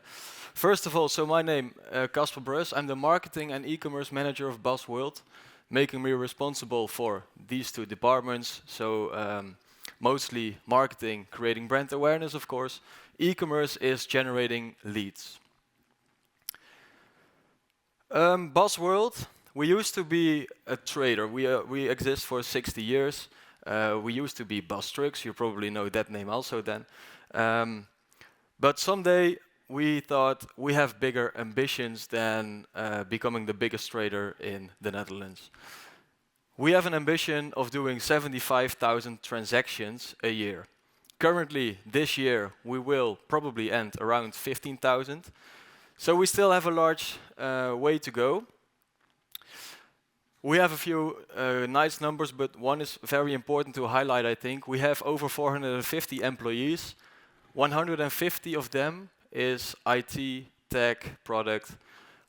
Either way, developing the platform that we believe is scalable to grow to the 75,000 transactions.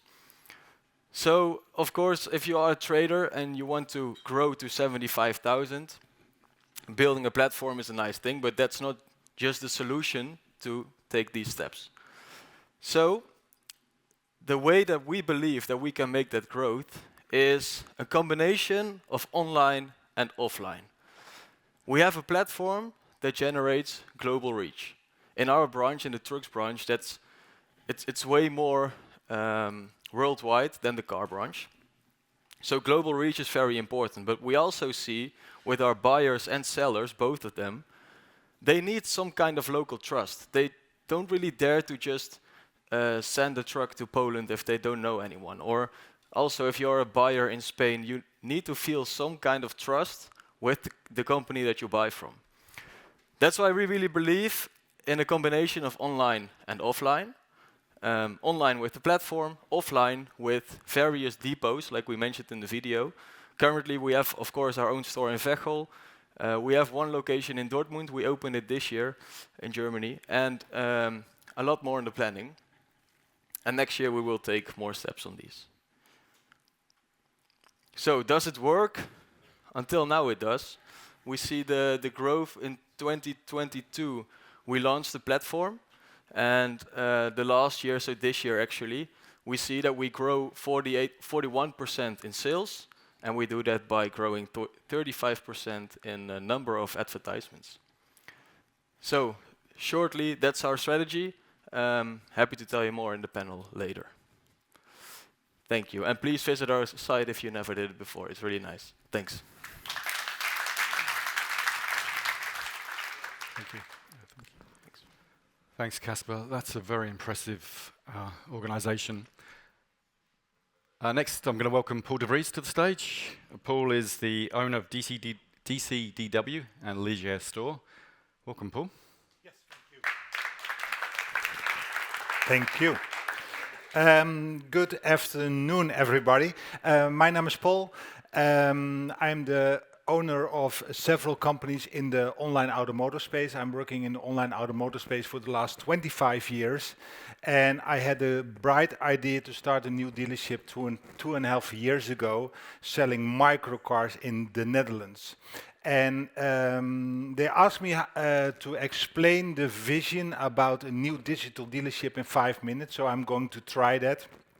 But there's a lot to learn about starting a new dealership from scratch without any database, without any clients, in a new world, in a new environment, selling it through online. And the focus we have is online first and offline second. And to start a digital dealership first means that you need to know everything about digital retailing on front end to back end and everything between. But that's easier said than done, because in an environment where the day's problems always more dominant than your process, you have to look over it very, very well. And online first means that we started our dealership first with a website. So I had the online dealership first, the website first, for 6 weeks before we actually opened the offline store. And to develop the website as we are, and we are a very small dealership, we are not like the scale of Busworld, but a very small dealership with only 3 people inside of the dealership. But to start that website, we have to look in the world which companies have the best automotive websites. And we saw that the Tesla website, and especially the homepage, was very good. And I think Tesla will never do something on their homepage which they didn't think about it. So every button, every call to action means something. So what I did is actually made a copy of the Tesla homepage and made it my own. If you look to the SRP, the search result page, which is actually the most dominant space in every portal you have, because there you need to sell the click to the VDP, the best SRP page in the world, in my opinion, is the CarMax website. The search result page of the CarMax is the best in the world. It's also the most dominant online player, universal, independent car dealer in America. And if you look to the VDP page, the product page, there you can say Carvana did it the best. And all those companies are doing things on their websites, not by accident, but they think it through. And as a small entrepreneur, I don't have to think about it. I can see, I can learn, and I can copy the things I want to copy. So my website is actually the copy of the Tesla homepage, the SRP of the Carvana, and the VDP of the CarMax, and the VDP of Carvana. But I also need leads. And leads in this environment is actually a weird concept. Because if you're getting leads, that's something you didn't provide on the website in the first place. Because if you provide all the information you don't need leads. You get all that information to the consumer hands. On the other hand, online first, offline second means that if I have leads or if I do marketing, I have to measure it by the data. And I don't measure it with the stomach. So I'm a big believer, as a dealer perspective, that I need portals to grow. And not for the leads, but actually for the VDP views.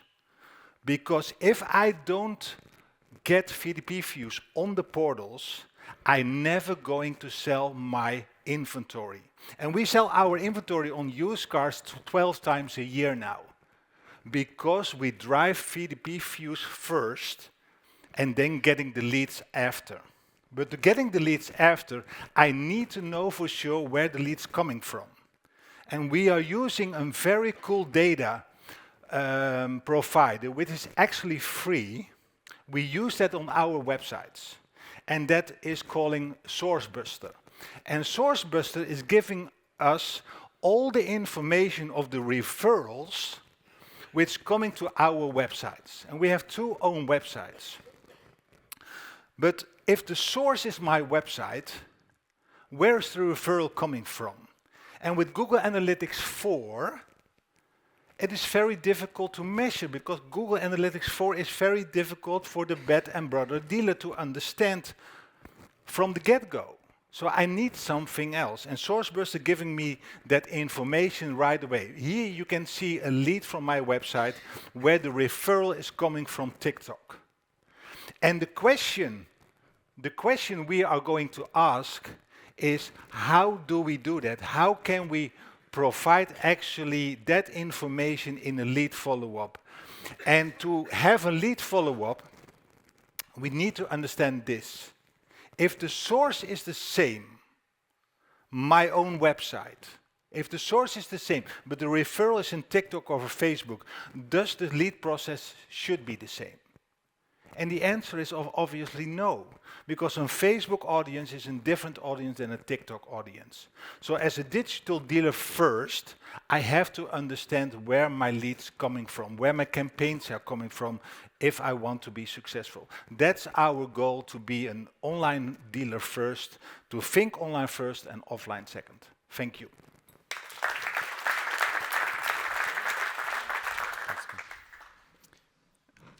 Thanks, Paul. Looking forward to exploring that in a little bit more detail when you're on the panel. Mark Palmer's next from Auto Trader UK, the largest auto market in the UK. Welcome.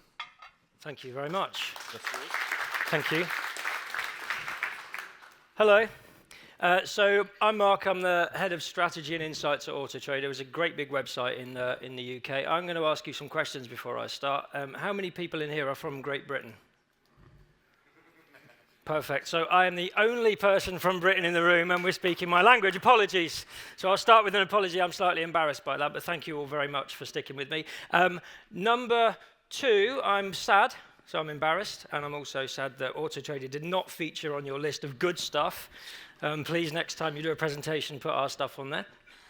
And number 3, any retailers in the room? Anyone selling cars in the room? Not very many. Lots. Right, I'm going to ask you a question. It was about predicting the future. In 2018, this is about how hard predicting the future is. In 2018, KPMG, lots of very, very smart people in KPMG, as we know, predicted that by next year, 2025, what proportion of retailers in Europe would no longer exist? If you put your hand up if you think it's a quarter, a third, or half. Who thinks it's a quarter would not exist? Guy here thinks this is like an auction, a terrible auction, isn't it? How many people say a third? A third of dealers wouldn't exist. Okay, that's quite good. How many people think half? So KPMG did say half of retailers. If you're a retailer in the room, half of you shouldn't be here, according to the forecasts. That's how dangerous it is to predict the future, right? Because you're all still here. Well done. Okay, I'm going to talk about consumers quite quickly, and I'm going to give you some more good news, because retailers, according to our thinking, are more important than ever. We heard about that in the presentation before lunch, so that's good news. First chart I will show you. There aren't many, and this is the most complicated. Don't worry even about what it says at the bottom. We've asked people, when we think about how people buy cars, consumers, and apologies for the truck or machinery people in the room, we think about it as not a journey or a process, but loads of jobs to be done. People do jobs. People think there are 5 things to do when they're going to buy a car. We said, how many jobs do you think there are to do? They said 5. There are more than 25, even more if it's electric. So it's super complicated. And that's the list of stuff on the bottom. The point of the chart is we said to people then, where would you like to do those jobs? Where do you do them? Where would you like to do the jobs, the car buying jobs? And as you can see, the axis on the left goes from 25% to 75%, and whether they're buying new or used cars, they want to do them in different places, sometimes online, sometimes offline. And sometimes people do the same job multiple times, sometimes offline, sometimes online. There is not one answer, okay? So that's the first thing. We then asked people, if you don't go to a dealer, what is it you'd find appealing about not visiting? What is it about online that really works? What is it about offline? And you can see some results on the screen. We split this by age category, because if we treat every car buyer as the same as every other car buyer, we'll just get it wrong. So we split it here by age category. We do this by gender, by income, all the demographic stuff. And essentially, what it tells us is that there are big differences. So on the left-hand side, the job says, I find very appealing that I could complete the majority or all of the stuff online. And you can see that about a third of people who are below the age of 55, that's a big cutoff, by the way, say online, that's fine. But loads of other people over 55, no, don't want to do it all online. The thing that people do find attractive is the second one in, which is not having to negotiate a price. And really, don't even worry about the other two. The big differences here are that people would quite like to know the price. They don't really enjoy the negotiation. They don't really enjoy the haggle. But actually, they still want personal contact. They want to speak to somebody. Most people, even over to the right-hand side, when we look at these numbers for below 55s, less human interaction, not needing to visit a dealer, they're higher than people who are over 55, but they're still only 25%, which means that 3 in 4 people below the age of 55 still fancy visiting a retailer. So that's good news. The last thing I want to talk to you about is attitudes to buying a car fully online. So in the UK, the penetration of car sales that are fully online is about 4%, 3 to 4%. Used to be 5%, but now we don't have an online car seller. We're now at 3 to 4%. So it got a bit better. Pure online sale, end-to-end. Got a bit bigger during the pandemic, but now it's dropped right away again. The point is that most people will do most of their stuff online, but there are still things they'll do at a retailer. And when we say, would you like to buy a car fully online, we're still in a minority. Not many people say yes, even if it was super easy and I could take it back within 2 weeks if it wasn't right. Most people still say, probably not. You can see there are differences in age, you can see there are differences in gender, those are really important to understand, but in no state is there a majority of people that say they would buy a car fully online, end to end. So that leads us to the conclusion, which is good news for anyone who does sell cars, as I said at the beginning, that you are still more important than ever. Thank you. Thank you. Stay on stage if you want. Thanks. Thank you, Mark. We're going to start the panel now. Casper on stage. Paul, please. You wanted to sit on the end, which is good for me and you, right? Okay.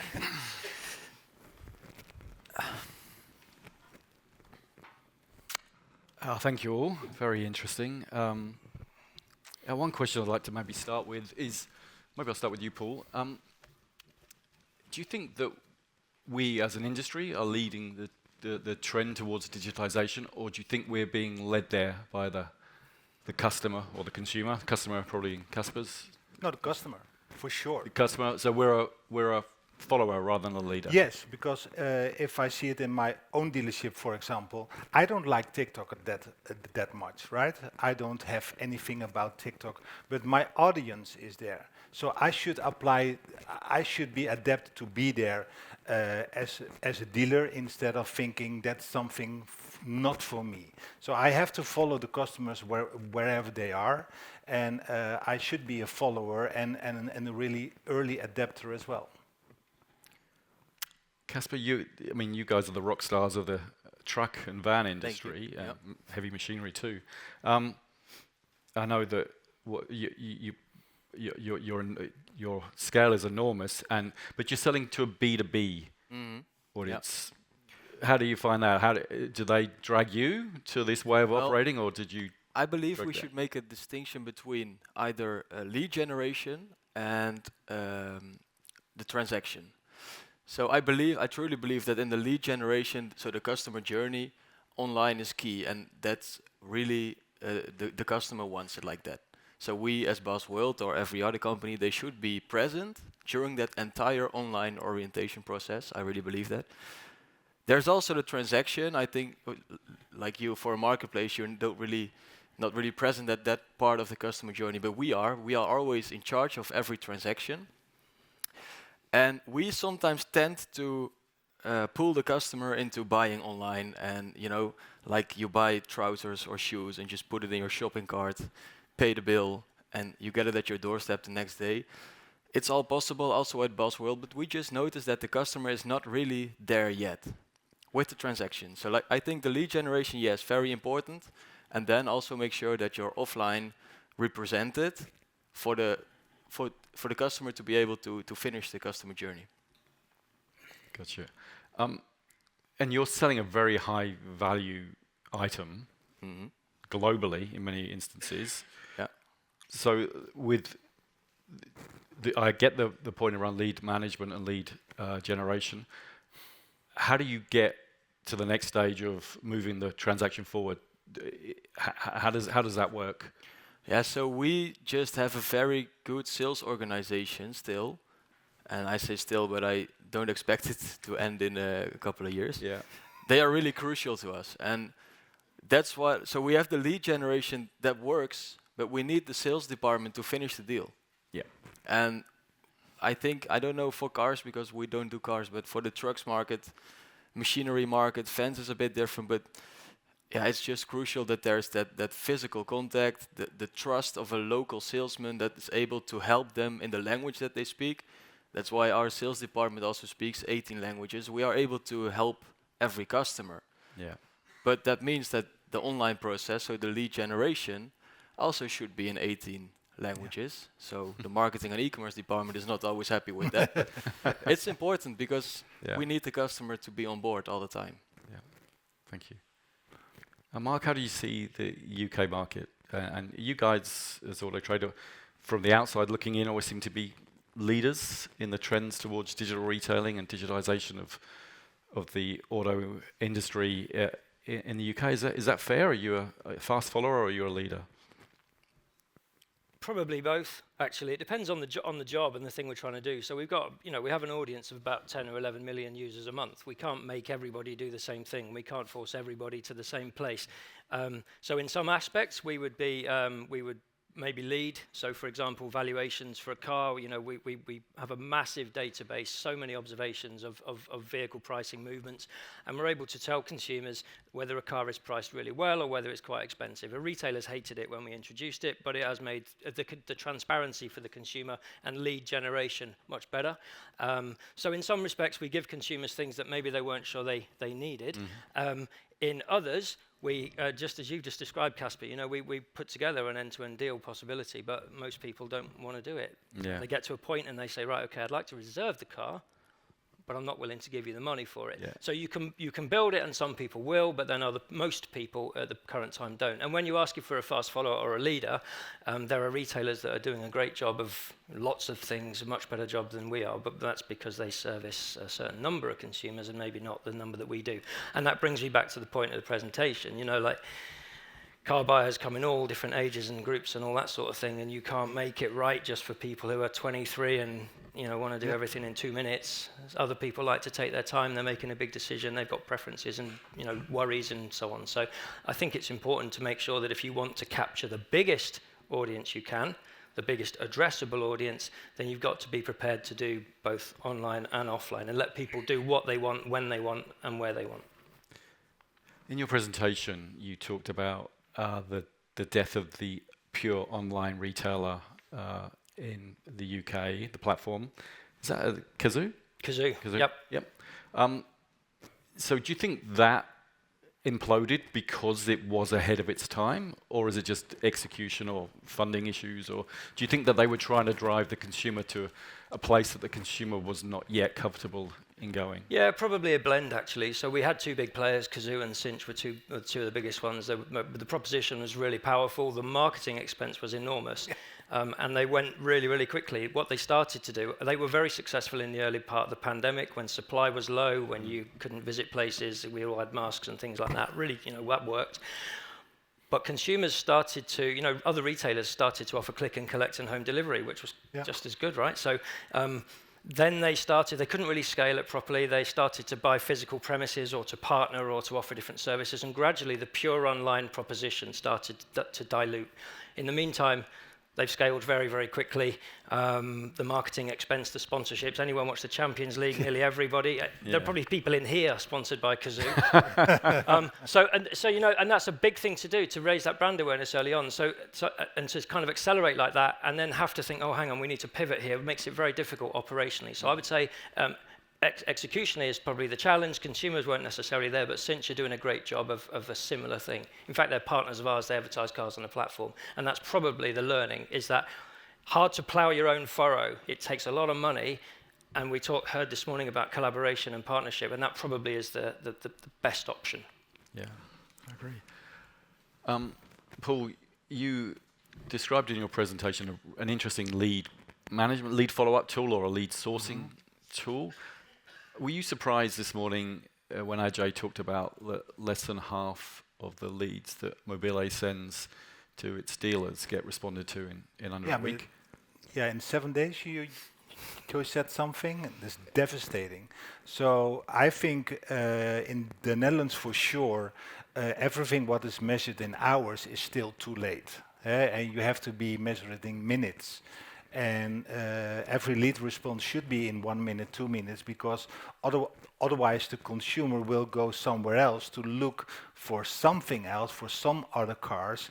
And if you call them after 15 minutes, 30 minutes, they're walking the dog or going to the supermarket or whatever, and you're not getting their attention. So lead follow-up and lead response in one way or the other should be faster than ever. And if you do follow-up in hours or days, then you are toast, in my opinion. If you are getting a competitor which doing it what every normal entrepreneur should be doing, marketing to getting leads and handle those leads in a proper way. So Holland is quite competitive in this space, is it? I mean, do you find that the dealer performance helps lift the... You see what your competitor's doing and you lift your game to match or even surpass it? Yeah, for sure. We have in Holland a very good environment for lead management and system. Everybody has a lead management system. Everybody has a process. Not every process is a good process, but they have a process. Everybody is doing training. Everybody knows that they need a lead follow-up and a lead process anyway. Everybody has an email, for example. Or they're talking about BDCs, call centers, or online salespeople, whatever. They're thinking about it. And then you're coming over the border, like here in Germany or in Belgium, and you find yourself in 2005 again. That's very strange. Yeah, I think it was... No offense, but no. That's the way it is. Frank Moorman, the Volvo dealer, who was on stage earlier today, you mentioned to me that he's got a super fast... and Frank is going to respond in leads in 2 minutes. 2 minutes. And that's how it should be. Yeah, and that's why he's a top very 25 dealer. Successful, yeah. Thank you. How does it work in your world, Casper? Obviously, different customer base, trucks, vans, machinery. Well, we sell everything really worldwide. That means that every truck or van or machine that we have for sale, we also advertise it worldwide. So we get a lot of leads, really a lot of leads.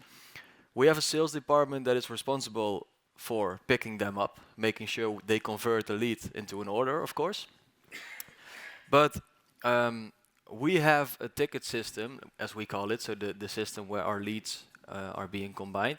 And as a salesman of Buzzworld, you will be able to see like a priority of the lead. So our system calculates based on a few metrics of the lead what the likeliness is of selling that lead. So I completely agree with Paul. It's really important to respond on the leads as fast as possible, but especially on the good leads, because we also get a lot of leads of people that might be interested for the long term, or they need something, but they don't need to buy that truck today. And I think that's the challenge for our sales department, to make a distinguish between the hot leads, the ones that they can sell within a few minutes, maybe hours, and the longer term, so the more orientating customer who you also want to respond to, of course. You want to bind them to your company, but it doesn't have to be in the first minute, I agree. So how do you work out who's a hot, who's a cold lead, who's a warm lead? How does that qualification happen? I should ask our ERP system, but there's some really clever IT guys who build a formula who build a code for comparing different metrics and making that to a... I saw that on your slide, that you have like 150 people working in tech. Is that right? Yeah. That's huge. That's like a third of your workforce. Yeah, it is huge. Yeah, but that's also because, of course, we have the platform, and we build our own ERP system, and we build a lot of systems ourselves. So we need to maintain these. So you don't buy software in? We do, but we started doing that only the last couple of years. Okay. So our company goes way back, and before that, the strategy was always build it ourselves, and now we just. Well, maybe the technology exists now elsewhere that you can import it. And yes, but still, we have so many different systems, and also a lot of developments within our branch. We want to be leading, like our mission states. And if you want to be leading, then you need to develop. And you need to develop quickly. So we need people for that. True. Yeah. Mark, Auto Trader generates a lot of leads for its dealers. What's the obligation, or is there an obligation on your dealers to respond to those leads in a timely manner? No, it's a really interesting point, but there's a few things to kind of pick up on there, aren't there? You know, our purpose really, what we do well is we introduce buyers to sellers, sellers to buyers. Loads of the inquiries are just, you know, simple questions around how big is the boot? Will it fit in my garage? Can you show me the wheels? Or, you know, those sorts of things. Are they leads? Are they not leads? They're inquiries. They're a contact. And how the retailer handles those is down to the retailer. We do measure, we do mystery shops and stuff to see what happened. They're always unsatisfactory, I suppose. They're not in minutes. It's just the spread of it. And that brings me to a point that, you know, Casper's just made there. I mean, it must be terrifying if you're a retailer. You've come in to listen to this, and these guys have got 150 people on tech. He's got, you know, leads being answered in 10 seconds. You know, it blows the mind, doesn't it? It's amazing. How do you do it? When you think you'll go back to your showrooms and you'll see salespeople who are sort of sitting there watching people come in and going, "Nah, they're not serious." So how do you get to that? And I think this is where, you know, it went to this. Back to your first question? Is the consumer leading us? Are we leading the consumer? We've also got salespeople that need to be led, and they need to know the difference between somebody who's ready to go now, somebody who needs a bit of help, somebody who's just kind of figuring it out. And there's a whole kind of process we've got to go through. And hopefully, as in the case of these two businesses, technology can help us nudge people along or get them to the end. But I think that's I can imagine it's quite difficult to see, you know, for many businesses, especially smaller retailers, how they could get from where they are today to these kind of operations here. And I think you probably need to think about the steps that you go through, how you treat your people, how you train them, really importantly, how you measure what people are doing, what does success look like, those sorts of things. You should think about all those things before embarking on this kind of journey. Because what you don't want to do is just add tech cost to things that you already do. That would be a mistake. Anthony? Sorry, Paul. But on the other hand, you talked about questions about the booth or fitting in the garage, etc. If you have on the VDP page, you have AI tools already, right, which can answer that question right away without hassling the salesperson in a lead, which is just a question. Yeah, it's a great example of where you can use tech to take some of the burden away, the waste of time. The heavy lifting of small stuff, Yeah.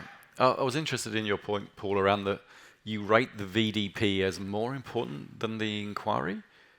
Yes, the inquiry, I think it is just a bonus. And an inquiry is actually Sorry, we should probably explain what a VDP is. A vehicle detail page, a product page, or etc. And as a dealer, I'm interested in a lot of VDP views, because from the VDP views, I'm getting calls, I'm getting leads, I'm getting visits. But the VDP page, which didn't result in a lead on the platform X, I or Z, can be a trigger for a lead on my website, for example. So I'm advertising on the portals for the VDP views, and I see the leads, the incoming leads, as just a bonus. So the fact is you're happy to just put your vehicle in front of a relevant target audience. Yes, because anything that happens from that is a bonus, because you think that they will hopefully already pick up the phone or go and visit you. Yes, because if they're searching in the search engine on the portal, they're coming on the SRP, they have a lot of choices on the SRP, the search result page, and they click on mine. So there is an interest. But on the other hand, to have a lead in an environment we are living in the Netherlands, not the worldwide audience, or in UK market, which is very bigger in terms of distance. We have a very dense country where the distance is not that much, that people can go with the car to the dealership without ever calling or submitting a lead. It raises a really good point, if I just can add to that. Where as retailers do you want to spend your time? Because actually, if you don't get the vehicle description page right, you probably won't generate the inquiry. What you might do is generate poor inquiries, which are silly questions. Where do you spend the time? Where do you want your people to spend their time? And, you know, Auto Trader, we do a load of work with retailers to improve advertising quality, to make sure pricing is right, that whatever the consumer sees on a screen, even if it's just for a second or two, is giving you the best chance of bringing the consumer to your product and not somewhere else? Because it's easy to just load cars up, load pictures up, load prices up, and automatically, etc. Go for a cigarette, isn't it? It just, where's the time spent and how is that best spent is a good question. No, you have to spend time to selling the car online, and you sell the car online with putting the information first, and there is your selling online take place in my perspective. Yeah.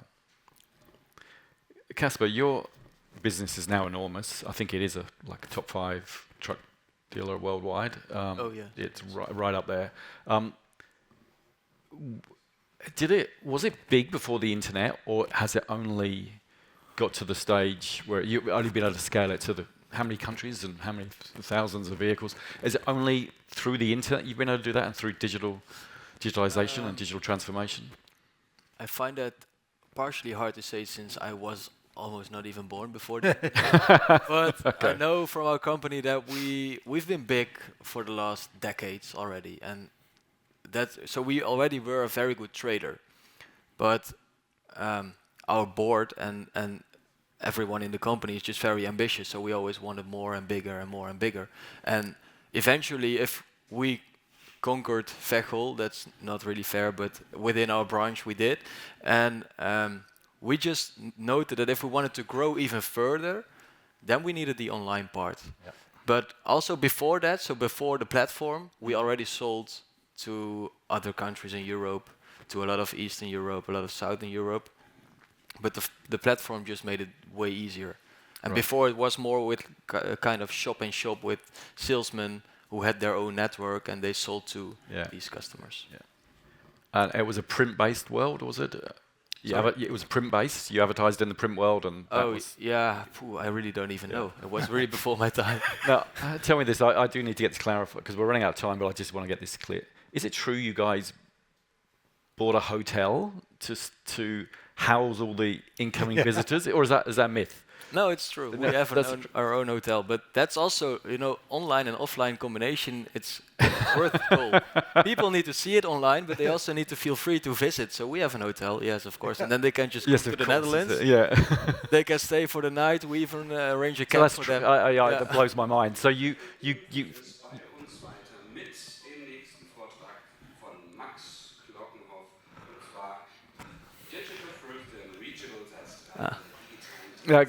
this was supposed to be my English safe place today, and now I'm getting a German instructions thrown at me. It's almost to throw it in my face once more that I don't speak German. So I'm just going to kindly kind of ignore that and move forward. We've got about 3 minutes to go. This is not a myth. That's amazing story.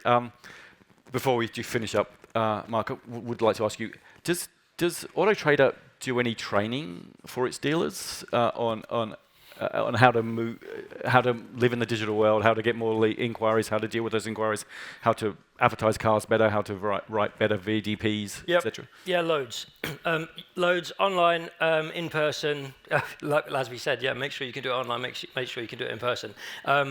And across a range of subjects, so digitalization is obviously one, how to improve your ad quality, how to kind of sell cars faster, how to price to market.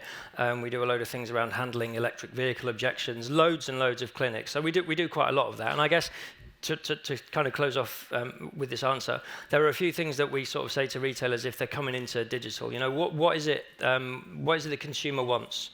Is the kind of the first thing. Figure that out. What is it the consumer wants from your services, and what is it you can offer them? What is it you want to achieve is another important thing to be really clear on, because like I said, you can add a load of cost to your business and you could duplicate work. That isn't sensible. Nobody wants to see that. And then I guess the last one is a kind of the experience, making sure that you create the right experience, but really, and it was talked about in some presentations this morning, making it easy for people to do what they want, where they want to do it, and when they want to do it. And if you can do those three things, then you won't get it very wrong. Yeah, hallelujah. Yeah. Guys, we're going to finish up here. Thank you very much to my panelists. Very interesting. Thanks, Paul. Thanks, Casper. Thanks, Mark. A round of applause, please.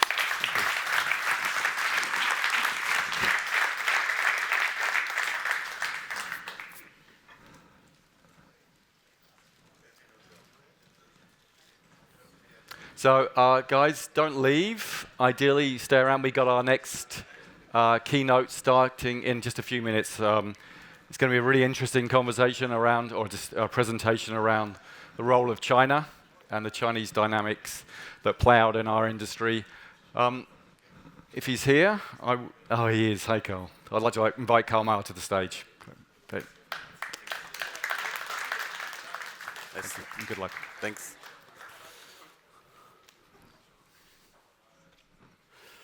Klaus Meyer, 30 years in automotive. Gleich geht's Oh. weiter mit dem nächsten spannenden Vortrag von Max Glocken auf Digital First, die Rituals als Treiber der digitalen Transformation. In einer knappen Minute geht's los. Thought Leader Stage. Kommt bitte jetzt sehr gerne in den Saal. Es geht in wenigen Augenblicken mit der nächsten Keynote weiter. That's fine. Shall I start? Okay, Klaus Meyer, 30 years in automotive business, or I've worked 30 years for Mercedes, CEO in China, board member for sales and marketing, Vans, and since 5 years I'm running my own business. I would like to talk today about China and how China is, the Chinese automotive market is impacting the global market. First of all, China wants to be leading in innovations within the next years. China wants to become more or less on the same, or wants to become the same economical power than US. And finally, China wants to increase the demand within the country, but also would like to sell as many cars as possible outside of China, but not with cheap cars, but with highly innovative cars. When we look at the EV market, the global EV market, we can see that last year 14 million cars were sold, thereof 8 million in China, 3 million in Europe. And these days very often Europeans say, you know, we perhaps go back to petrol engines, diesel engines and so on. If you look at these numbers, I can only say the technology of the future will be decided in China and not in Europe. If we look at the total vehicle sales in China, you can see more or less 26 million cars. This year, already until September, 19 million cars. This means an increase in total sales of plus 2%, but what's more impressive is that you see that the NEV sales increased by 14%. Thereof, plug-ins increased this year by 80%. And you can also see the decline in ICE cars, minus 12%. Penetration rates have steadily go up. 4 years ago, 15% of all cars sold in China, EV cars. Now, in the first 9 months of this year, 45%. More impressive is if you think about in January this year, the penetration rate was 36%. Last month, 59%. So within 9 months, the penetration rate of EV cars in China has increased by 20 percentage points. And that's China's speed. So, you know, if you were in China last year, it's something totally different than this year. And this clearly shows the tremendous speed in electrification in China. This slide is interesting. It shows that, for example, in the year 2020, 36% of all cars were sold in China were produced by Chinese OEMs. This share has gone up to 59% this year. And this means, easily spoken, that the Chinese customers are pushing gradually the non-Chinese brands out of China. If you look at the German OEMs, 26% of all cars sold. This was the share in the year 2020. This year, I think it's below 20%. At the same time, you know, China is exporting now cars. China has roughly a production capacity of 50 million cars. Thereof, 26 million cars are sold in China, which means they could export roughly 24 million cars. And if you look at these numbers, 4 years ago, 3 years ago, 1 million cars exported. Last year, more than 4 million. This year, more than 6 million. So this year, China will export as many cars as Germany and Japan together. So clearly number one export nation in the car business. There are 4 different kind of OEMs in China. First category, state-owned companies like Chery, the JV partners of VW, SAIC and FAW. Then second category, they were founded 30 years ago, state-owned companies like BYD, Geely, Great Wall. The third category are the new tech players like Li Auto, like NIO, like Xiaopeng, very techy, similar brand positioning like Tesla here. But now, in the last few months, the category 4 came up, and these are these big tech giants like Huawei, Xiaomi, Alibaba. They are rushing now into the automotive business. They are partnering with traditional OEMs. They are producing the cars together, and I will show you later the power of these kind of companies. I'm sure that you know all these brands, roughly 90 to 150 OEMs. I think we would have to update this slide more or less every month to be up to date. This slide is interesting. If you don't have to really see the numbers, but on the left side you see the ICE market. Market shares are similar, like 10, 15 years ago, VW market share of 20%, Toyota 11, 12%, Mercedes, BMW 4%. So ICE markets, nothing has really changed. If you go to the right side, this is the NEV market. And you can see there are mainly Chinese OEMs. And this slide shows, for example, on the left side, ICE market last year 18 million, NEV market 8 million. This year it will be 50-50. So what it means is that every year 10-15% of the total market are moving from the ICE market to the EV market. And this slide shows you now the top players in China in the EV segment. BYD, number 1, 2.5 million cars, 35% market share, Geely, and then. In summary, 9 out of top 10 Chinese brands. Tesla in number 4, last year number 2, and you can see slowly there will only be Chinese brands in. For example, last year VW was on position 8 with 2.9% market share. In the first 9 months now it dropped to I think number 12 or 13. What's very interesting is number 7, Ito. This brand has been on the market for, I would say, 12 months. It's a JV between Huawei and Ceres. And so you can see that such sexy new tech brands, they can come up very fast. They are also sold differently in Huawei stores and so on. And you can see they sold 290,000 cars in the first 9 months of this year. So when we talk about China speed, it's better to talk about days, weeks, and not months and years. Here you can see the ranking of the top 7 brands in China. This is now the total market, EVs as well as ICE cars. Still VW number 2, but I would assume gradually you will only see Chinese cars on this list. So one of the disruptors these days is Huawei. Huawei is the heart of the software-defined vehicles, and you can see they are partnering with 4 OEMs like Ceres, Chery, Chang'an, and Bike.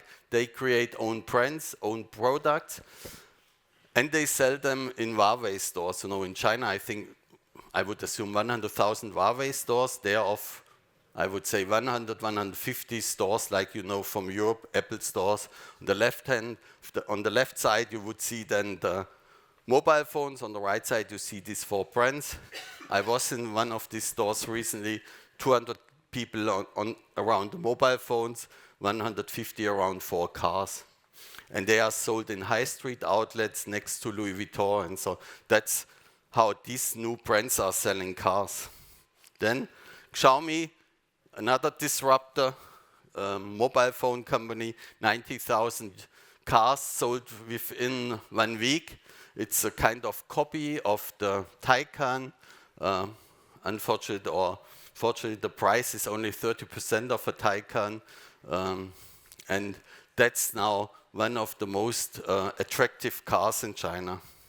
BYD, you know, I only would like to show you that these Chinese brands are in all segments. It's not only in the entry segment. You can see BYD has 4 brands. The top brand is Yangwang. Price is around 150,000 euro of a car. Why has China changed so fast? The customers, they are not so loyal to brands. They don't have so much experience, still some first-time buyers. Secondly, they are much, much younger, 15, 20 years younger on average than in Europe. And they are more looking for new technologies, battery technology, software, connectivity, autonomous driving. And definitely the Chinese government heavily coordinated, you know, and supported this trend towards software-defined vehicles. How does this work out? You can see the numbers of BYD. I have worked with BYD since 2020. When I met them, they sold 300,000 units, and they told me in 3 years we want to sell 3 million. I honestly didn't really believe it. You can see they did it, 3 million units. This year more than 4 million units. So that's quite impressive. And the speed, I think it's all about the speed. Imagine if a European OEM would have to increase production by 3 million cars within 4 years. I think that's a challenge. So these are the core competences in the future: battery technology, software, autonomous driving, and speed, speed, speed. When we talk about battery technology, you look at the top 10 in the world, and you see that 6 out of 10 battery producers are Chinese. CATL and BYD have a market share of 50%. Then 3 Koreans, 1 Japanese brand. When we talk about digital competence, you can look at the top 100 digital companies in the world. You can see there are 38 from China, from US, 12 from China, 2 from Germany, and then you know what's digital competence. How do the European or the non-Chinese car manufacturers react? What's interesting is these days that European OEMs are cooperating with Chinese companies, but not in the way like in the past that they used it for production base. Now, like Audi is cooperating with SAIC, VW is cooperating with Xiaopeng. They are buying now platforms from them. They are using these platforms as a backbone for EVs.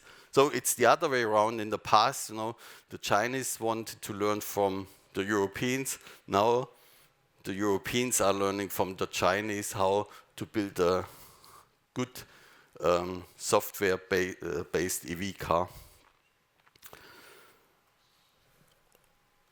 All these new market entrants are coming. On the right side, you see the Chinese brands. How successful the Chinese brands were in Europe. You can see steadily they are increasing the market share in the EV space. My final slide, how I would evaluate the success of Chinese brands at the beginning. I always say, the European brands needed 10, 15 years to become successful in China. So we also have to give Chinese brands time to establish, or to become successful in Europe. You can see the sales performance is totally different from market to market. If you go to small and medium-sized markets where you have a strong importer, like in Denmark, like in Sweden, like in Austria, Ireland, and so the brands are strong because it's a combination between an importer brand and the importer dealer brand and OEM brand. If you go to big markets like France, UK, Germany, you don't have one importer who covers the whole country, and then you need a stronger OEM brand. Then you have to establish the brand over years and years, and this takes time. But in general, what I can see, quality of the cars are good, customer acceptance is good, but as I said, I think the Chinese brands will need quite some time. So sorry, I was rushing fast, but I only had 15 minutes. Thanks very much.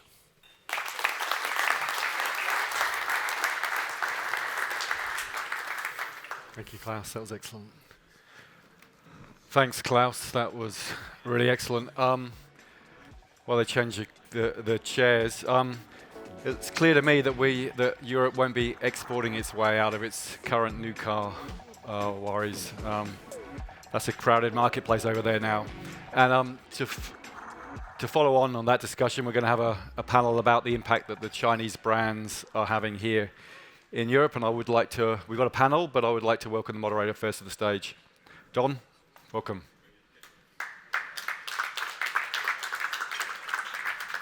Thanks, Don. Hi.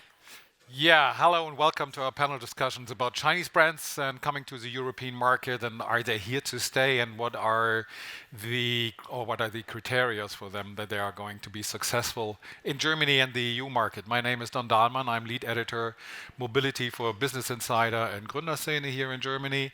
I'm also doing a podcast about technology called Tech Lounge together with Sascha Pallenberg, one or two who may know him. So and I'm also writing a lot again about mobility, doing videos. But it's not about me, it's about our guests. And let me introduce you first, Jochen Tütting. He's from Chery Europe, Managing Director. Hi, Jochen. Kai Kian, he is Marketing and Sales Manager from XPeng.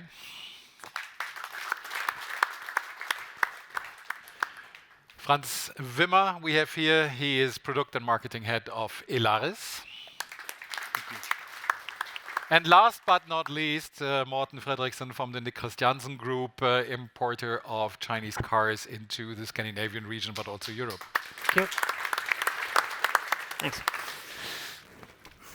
We all know that German companies have been very successful in China. We just heard it. They're struggling at the moment. Chinese brands are coming now here to Europe, and it's a very competitive market. It's a very conservative market, Jochen.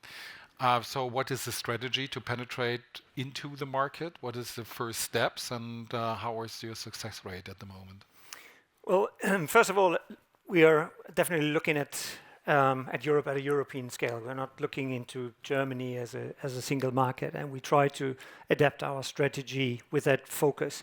So our strategy at Chery is that first of all, we want to ensure that for the big markets like Germany, we set up our own sales organization and our own national sales organization with direct partnerships with local dealer groups. And then for the smaller markets, we know that from a complexity point of view, it would not be worth for us setting up national sales organizations in all these countries. So in those markets, we work with importers to take over the complete business for the country. With XPeng, it's a little bit different. You're also in a different segment of the market, sorry. You're more in the high price segment or premium high price segment. So is there a different, do you see a different to your colleague, how to set up your success? It's actually very similar, to be honest. We try to not have a pan-European approach for every country. Like in Germany, we work with the classic dealer model, while in China, people buy cars online and in the shopping malls, as Klaus just mentioned, but this is not going to work here. And in some smaller countries, we do work with direct sales model and so on. In terms of product strategy, in China, we have a quite big product portfolio, from low-priced product to quite high-priced segment as well. Here for Europe, we need to pick. We need to do some cherry picking. Basically, what are the most suitable products for Europe? Do we start with a top-down approach, or do we want to have a bottom-up approach? Start with a cheaper product and then try to upsell, or the other way around. So we do adapt our strategy to the European conditions. And what is the impression so far? Is it more the lower cost car? We picked the top-down approach because, in our opinion, to be successful in Europe, it's going to take a few more years than in China. So I think the first years, the focus is not really to make a lot of volumes, but to set the right foundation to convince the customers that we are capable of delivering high quality products. That's why we decided to launch or to start with, let's say, high-end products, to build the trust for the dealers, but also for the customers, and then going down in the prices, to offer smaller but technology also quite advanced cars. Yeah, that's the strategy behind it. Franz, your company is importing Chinese cars to Germany since a couple of years. You imported microcars also, the very, very small one, but also mid-size SUVs. So what is your impression so far? Well, first of all, our business model is totally different because what we do is we have a small R&D department and we develop our own products kind of on the paper or requirements documents where we say this is what European customers want to see in a car, wants to experience in a car, and we bring this back then to China and find their production, who will then produce the cars for us. We ship them then over and put our badge on it. So basically we are kind of OEM, but not with a production. So this is what we do. And our success is basically really filling this kind of gap because we see that Chinese production quality, capacity, whatever, it's great. Basically, if you look at Apple is designed somewhere in the US, in California, but produced in China for long years already. So this is basically our approach too. We take the best of both worlds, so kind of German engineering and Chinese production capabilities. And how you have microcars, you have mid-size SUVs. Yes. So what is the German market looking for at the moment? Sorry. What is the German market or the German customer looking for? Is it more looking for a cheap solution when it comes from China, or is it like the mid-size SUV? Well, we try now to also attack the lower segments, the smaller segments, because we see there's lots of space and room in this segment for small EV cars, which other OEMs obviously doesn't provide, especially also in the price brackets, because for Elaris it is important to provide affordable mobility, affordable EVs to our customers in Europe here. So this is basically our step into the market. Is for sure we have an SUV, a D-segment SUV in the market, but we also know this is a shark tank, right? There's lots of others there in the market too, competing with you for market share, and we see basically also in smaller segments there's lots of room, and this is where we also will head to. For sure, we have to have the full range because otherwise dealers won't buy into our business if you just offer one. So one trick pony doesn't make a show. Morten, Nick Christiansen company is importing cars from Asia since 1992? 69 already. Yeah. I know that since 92 you're importing Hyundais. Yes, that's right. And you started with BYD in 2007 or something around like that. So you have a lot of experience with importing cars from China. Yeah. What is your impression at the moment, the Chinese brands coming to the European market, and how does the customer is reacting to it? Yeah. So first of all, I think I have to state that I have tremendous respect for the Chinese auto industry. The huge changes they have made over the last 10 years or so. From I started to exporting cars, Chinese cars to Africa back in the zeros and to where they are now, it's just an incredible journey. So everything I say should be based on that. I have very much respect for it. But I also think it's fair to say that when the Chinese have come to Europe, they've been very focused on the distribution model and the product, not so much about how to convince the customer to actually buy their products. So I think they have underestimated a little bit how, perhaps not brand loyal, but how much brand value we see in the already established OEMs here. So I think that part they still have to get right. In the smaller countries, as Klaus mentioned, we as a private importer can lend our reputation, our network, our people to help build that trust and help convince, I think, the customers, even though the brand message is not so clear for very, very few, at least, of the OEMs right now. So dealerships are very important to establish a brand feeling or a support for the brand. Jochen, like you have to build up your own dealership network in Europe. How do you do that, and how do you convince dealers that selling Sherry cars is a good idea? Well, I can use Spain as an example. We launched, so Spain was our pilot market where we started in February this year. And it was basically not a lot of effort necessary from our side to convince dealer groups. We had a lot of dealer groups, and I think we see a similar situation in Germany, where, I mean, first of all, and we talked earlier about this already, about dealership consolidation, and a lot of the big OEMs and established OEMs are reducing the number of outlets. So there are a lot of dealers and dealer groups who see that even maintaining today's business needs a new approach and might need an additional player. In Spain, it was extreme in a way that Spain is even more a more price-sensitive market than Germany, and that's exactly what we are offering. We're offering very good value for money, and it's different than some of our Chinese competitors. We're offering the whole sweep of powertrain portfolio. So we're not an EV brand. We are bringing ICE, HEV, PHEV, and BEV into the European market, and that's what the Spanish customer was looking for, and therefore the Spanish dealerships were looking for. So we see there's a strong need, and for Germany specifically now, I see two groups of dealerships or dealer groups we're talking to. One set is multi-brand dealer already, and they have to strategically think, okay, I'm an international multi-brand dealer already. I'm pretty sure Chinese OEMs will come. So, okay, which is the OEM that I want to bet on to add to my portfolio? But there's no question to add a Chinese brand to the portfolio. And then there's another set of dealer groups who are especially working with the premium OEMs and seeing that, okay, the premium OEMs, a lot of them are going much more towards luxury and high profit margins, and therefore volume is dropping down.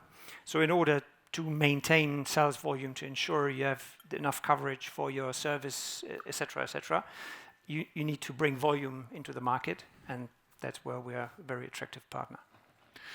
Is it a little bit different for you, Kai? Because like the premium market looks a little bit different. So also the dealership situation is a little bit different. We heard that, you know, Chinese customers are happy or okay with buying a car in a shopping center. Yep. Obviously in Germany that is not happening, at least for the moment. So how do you convince dealers to work with XPeng, and how do you build up your network of dealers? Yeah, I think we understood from the very beginning that it's going to be very difficult for us to convince customers to buy our cars. It's much easier to have long-established dealerships to do the job for us. So they are basically the entry ticket for us, to the market. That's why we also decided for the classic dealership model, at least in Germany, right? We started to talk to different dealer groups, like you just mentioned. A lot of dealer groups are consolidating. A lot of shops or a lot of spaces are becoming free or available, basically. Those are the ones we targeted at. So they have existing infrastructure. They don't have to make a huge investment for a new brand. That's the first thing. Second thing, we focused on let's say regional focused dealer groups. So there are a lot of, I mean, there are big groups as well in Germany, but as we all know, in Germany, the number of dealer groups are huge compared to Nordics. So we have a lot of good regional, smaller or let's say regional champions as dealer groups who've been there since generations. All the customers there on the countryside or in the cities, they know them, they buy the cars from them, they don't trust the brands, but they trust the dealer brands. Yeah, so those are the ones we really target at. And we also believe it's not going to work if we are just the brand number 7, 8, or 10 in the portfolio. There must be kind of commitment, a management commitment as well. The dealer needs to take us as one of the, let's say, top 5 brand probably in their portfolio. They're willing to grow with us and not just try us out and see if it's going to work. So for us, it was quite important to have regional focus dealer groups. Yeah. That brings me to Morten, because as you said, like it's hard if you go into a multi-brand dealership. There is also like a limited space, and of course, no dealer wants to have space occupied by cars that maybe don't sell that well. So how did you solve this problem? How did you went through this process? Yeah, I think the issue is a little broader than that, in the sense that we are looking into a value chain that is really shrinking, and margins are shrinking in the entire industry. So from our point of view as both importers and retailers, we see those two functions actually merging together in the future, because we don't believe there's room for a dedicated importer and a dedicated retailer. A lot of synergies between the two functions could be harvested, and then you can better compete in that arena. So for some of the brands, we actually take control of the full value chain, so both the import functions, the retailing, and the after sales. And of course, it's a combination, as you're saying. There's a certain number of square meters available, but we believe very much that if we are to introduce the Chinese brands, then we have to make a big branding exercise out of it. So we try not to go to the multi-franchise role, but are actually building, dedicated showrooms for the brands we represent. How do you deal with that, with the dealerships? Because like you are, as you explained, you are producing in China and then importing here as a brand. Did you build up your own dealer network, or did you work with existing dealers? How did you solve this problem for you? No, a company at our size, we need to be very efficient. That means we don't have the gift of having a mother company backed up with millions of units already sold in other markets. So we are a startup kind of still in this phase, and we are now scaling. For sure, we want to have the most motivated dealer network. And at the moment, we are also now going to next step with the new strategy, scaling up our dealer network. But we are happy if dealers are happy to sell our products, buy into our idea of providing affordable e-mobility to the customers, and that's basically our approach to market. And when a customer buys a car from you and has a problem with it, how do you deal with that? We have a network, a very tiny one, but we have a network, and we'll cover the issues for sure. For us, it's because we have less customers than maybe all the others sitting here. We can be more kind of bespoke approach to cater for the needs.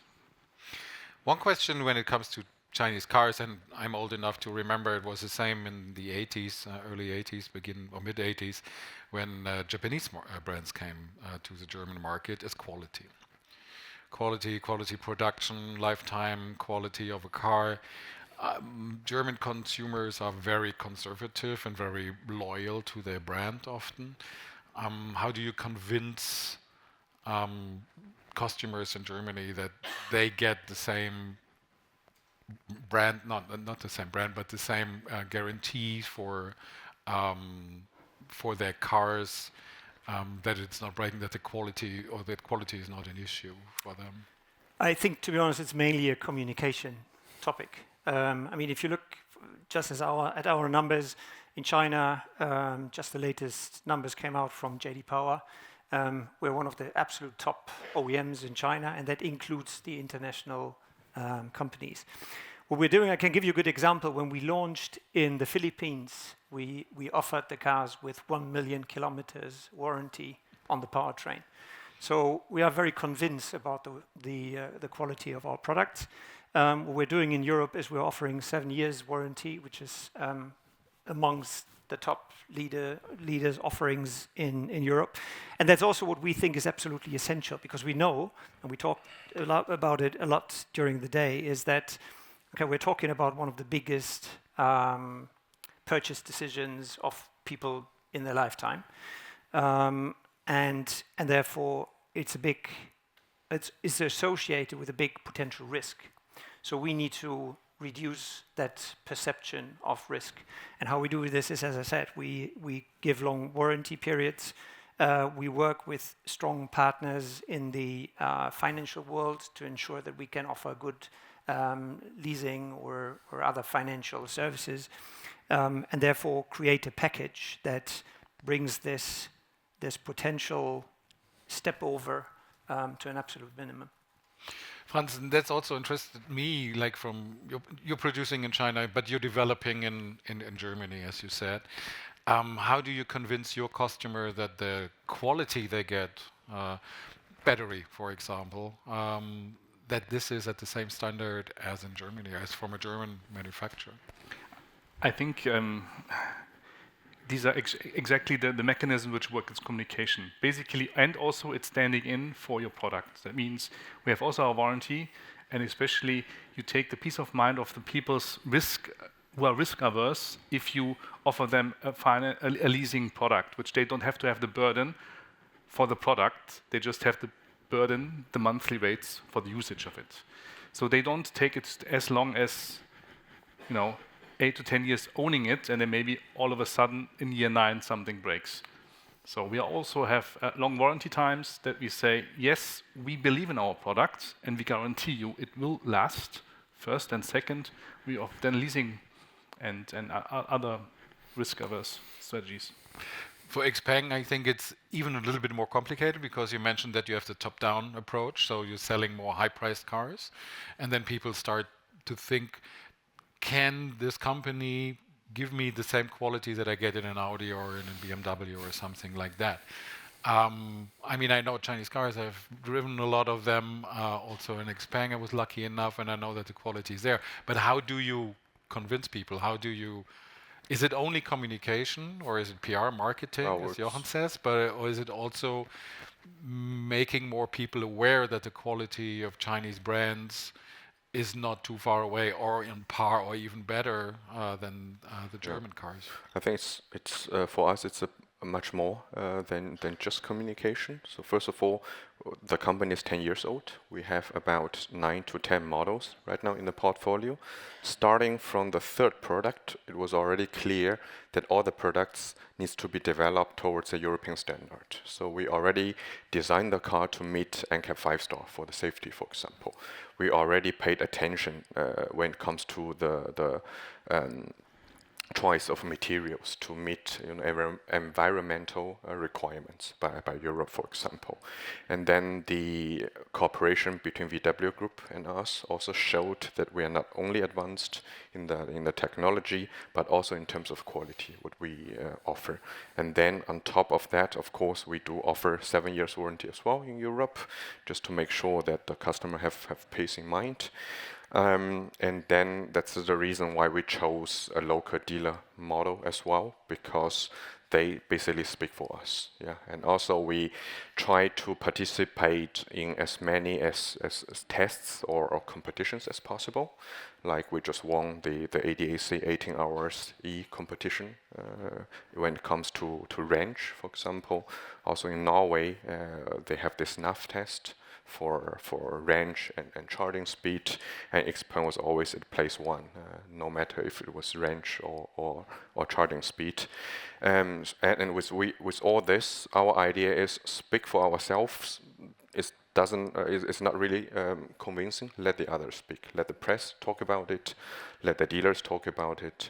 Let the customer talk about it. And I think right now the key for us really is to get as many people as possible to test drive the cars, because on the paper it's nice, but you really have to get the people to test drive the cars, and then they will be convinced. Martin, I'm interested because as someone who owns, or your company owns a lot of dealerships that sells or import cars from China and from other areas, how is the feedback from the customer if they decide to buy a car from Asia or from China? Yeah, but I think it's also in relation to what was just said. I think it's important to say that in this day and age, you cannot sell a car that is not, completely equal to everybody else in terms of technology and design. You will sell 0 cars. So that's just the entry ticket in our opinion. And I think the customers have received the Chinese cars. They've seen they are very, very technologically advanced. They are with high warranty. So I don't think they're concerned about that aspect. But in our markets, in the Scandinavian markets, it's just the fact that even though the product, if you compare apple to apple, perhaps is better, then they still expect a lower price for a Chinese car than for a European car. And then we're back to the brand value, to the communication, to the PR, to the marketing, and to this also, you could say, long-term commitment to entering Europe. And I think one of the risks from a dealer point of view, two things. We have seen some Chinese brand enter markets and leaving markets. That is not good for the whole Chinese family of OEMs. And then there's also the elephant in the room in terms of the geopolitics. When you, as a private dealer, invest in a Chinese brand, you have to be a little concerned about how the geopolitics develop. So you have to go into these ventures with very open eyes, in my opinion. This is one aspect, of course, the geopolitics, but it's hard to predict what's happening, as we say, US, etc. The other thing is the quality and the technology that Chinese cars are offering at the moment. And from the view of Xpeng, I mean, you have one of the most advanced cars on the road. You just spoke about it, the range, etc., etc. But also software is a huge part of it, not only the battery. Do you get good feedback from your dealers that have mixed brands like BMW and so on? So how is the feedback, the honest feedback to your? Yeah. Not everybody. Is there also like criticism, or is there people saying it's a good car, but it's too expensive compared to the German brands? Because as we said, like as Morten said, like people come and expect that it's maybe 5,000 or 10,000 euros cheaper. Yeah. So the feedback right now, I mean, we've been selling now in the Nordic countries for 1.5 years. I think the feedback there is very, very positive. I mean, in a small market like Denmark, we managed to sell over 1,100 cars in the past 3 months. So the result is great. And also the customer feedback is very, very positive. Now coming to Germany, we've done all the analysis from DAT and so on, product comparison. So how much cheaper are you really spec adjusted? So when it comes to that, I think one of our product, when you compare to the German models, we're about 60% below spec adjusted. So that's a huge gap, of course. And also our dealers give us the feedback that our cars do offer a much higher value for money indeed compared to the let's say local manufacturers. But as we all know, at the end of the day, it's at least in Germany, it's not the MSRP or it's not the price matters, it's the leasing rates, of course. And then as a newcomer, we don't have a house bank, right? We don't have a BMW financing or VW financing. That makes our cost, of course, a bit higher to offer a similar level of leasing factor, for example. And this is the challenging part. But when it really comes to value for money, I think the gap which we think it's necessary, it's there. Johan, in the AB market, it's a little bit harder because profit margins are smaller. So how does Chery compare themselves to the German brands? I mean, there are not a lot of small cars from German brands on the market at the moment anyway. So your competition is more from Stellantis and Renault, or is it still the Germans? Well, it really depends. We have a multi-brand strategy. It's not. It's just too easy to come with one brand. That's why we decide to come with 3 of them. No, seriously. What we're trying to do is, first of all, Chery is a volume brand company. So what we're doing is we're coming with 2 volume brands, which are Allmoda and Jacu. Allmoda, the crossover brand, while Jacu being more traditional, more elegant SUV brand. And then on top of that, we will have Xlantix as a premium brand.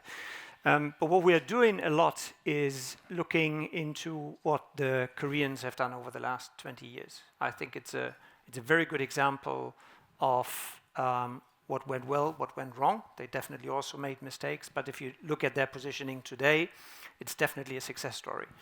And so we're looking very closely into that. We try to be much faster, obviously, but this is where we look at from a pricing strategy point of view a lot.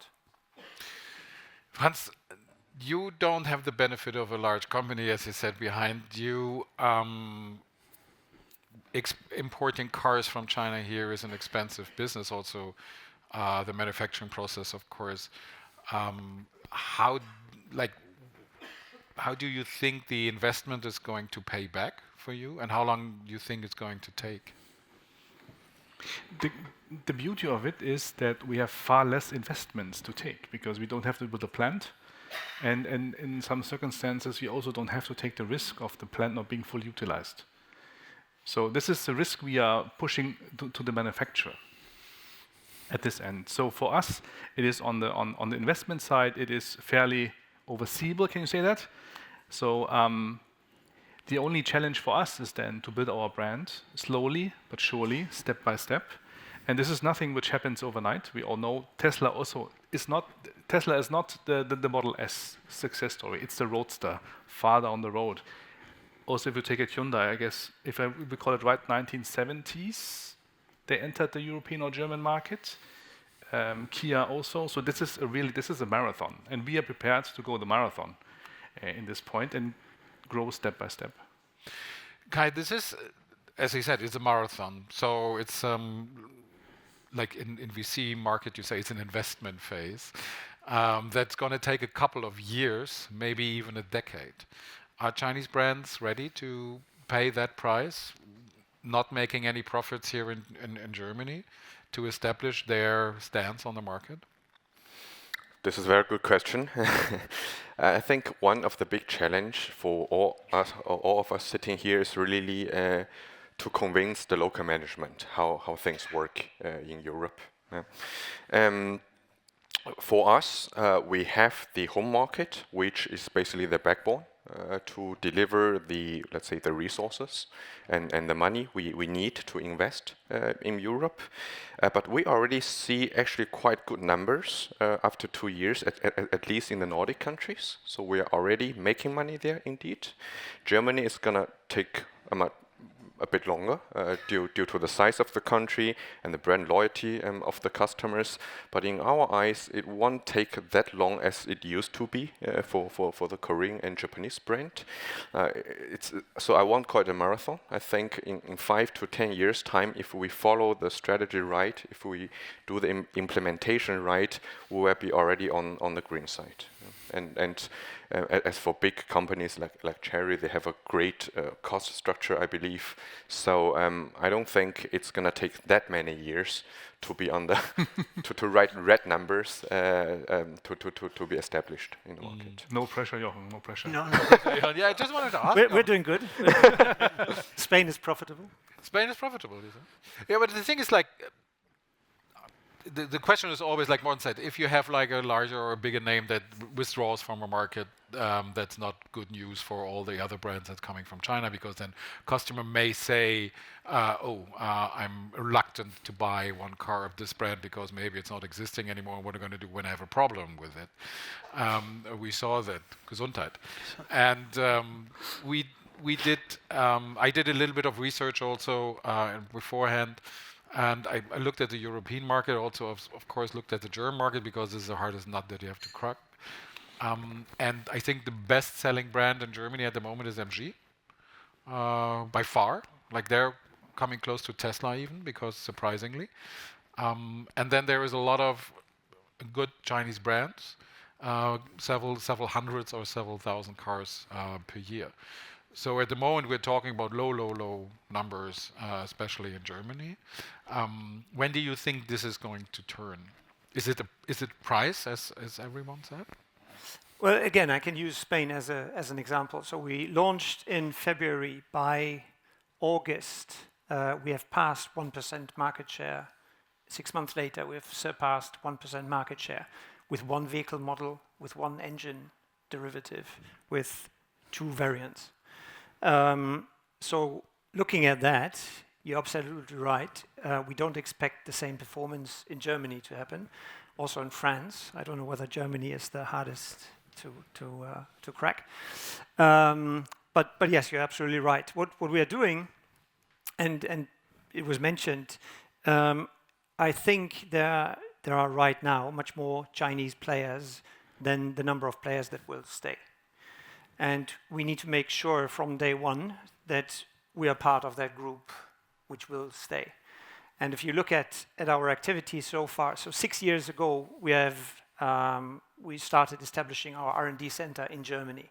We meanwhile have around 70 people in Germany doing nothing else than making sure that the cars that we bring to Europe are not only meeting the legislation, but are meeting customer expectations. So we are adapting the cars for the European market, and we spend a lot of time and efforts doing so, doing millions of kilometers of test driving in Europe, etc. In April this year, we formed the joint venture with Ebro in Spain and purchased the former Nissan plant in Barcelona. So we now have the first Chinese OEM with a local production in Europe, and we will add more production facilities to that. This also gives us the strength to overcome those potential political situations that we might face, but it follows a very stringent strategy that we have shown in the 90 export markets that we are in already. That okay, if you want to be present in a market, it's not enough to export cars into that market. You need to be on site. You need to understand the customers. You need to produce locally, and that's what we are doing. We are at the dealership conference, Morten. What would you tell dealers who are interested in to sell Chinese brands in the future? What brand should he look and what steps he should do? Because the potential of having a bestseller in their lineup, like people, coming in and just, I want to have this car exactly, is likely. So what are your ideas or what are your tips for people who may be interested in getting a Chinese brand in their dealership? No, exactly, because I think, as you mentioned, we look back at the Japanese coming into Europe, the Koreans coming into Europe. So the big attraction for all of us is if we can identify the right partner for the long haul that would take their place in 5-10 years. So I think you need to do a lot of due diligence. You need to also identify which of the OEMs match your own sort of organization. Is it one? Klaus had the 4 categories before, in terms of the classical OEMs, the newcomers, the marketing brands, and so on. So you need to find that match. But from our perspective, we have been very cautious about talking to partners that we believe are there for the long term. We are a family-owned business, have our own reputation to take care of. So we want to have very serious partners that invest in Europe and we can sort of mirror us into. Then if you're looking at brands that are already here and want to partner up, I think that's an important thing you need to think about very carefully.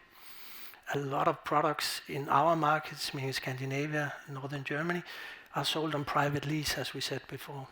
But these private lease prices we see now is, in my opinion, artificial low. And it's because the customer has not accepted the sticker price of the car. So a lot of support goes into getting a low leasing price. But we as retailers know that when a customer has not accepted the sticker price, then when it comes back from the lease, then they will not accept the used car price. So you're just deferring the problem in a way with these lease prices. So as a partner, I would look very carefully about which of the brands have the customer actually accepted, are they ready to pay out of their own pocket for. Franz, one last question. Getting yellow signs here. I make it quick. Running out of time. Yeah, but question with a quick answer, please. As a company that is not backed by a bank, not backed by another, would you also look into Chinese brands, like a name of a Chinese brand that maybe are partnering with or maybe helping you, for example, with dealerships, etc.? No. We want to be independent. We want to be recognized in the market as a German engineering brand, which basically creates cars for the European market, produced in China. And how we try to convince our dealers, I would say, for sure, all you said, but on top of it, it is all about robust processes and reliability. So it's coming to after sales, especially after sales, warranty topics, and so on and so forth. So you have to do your homeworks. And this also takes time. It's nothing you can just bring to the market within 1 second. 1 second, 30 seconds for Kai. About where do you see your brand in 5 years? In Europe, Mm-hmm. I mean, our target in Germany, when we talk about segment share, we want to reach about 3% of BEV segment share in the segment where we offer product. Yeah, this is our minimum target. And Jochen, last but not least, Sherry as the new Volkswagen in Germany.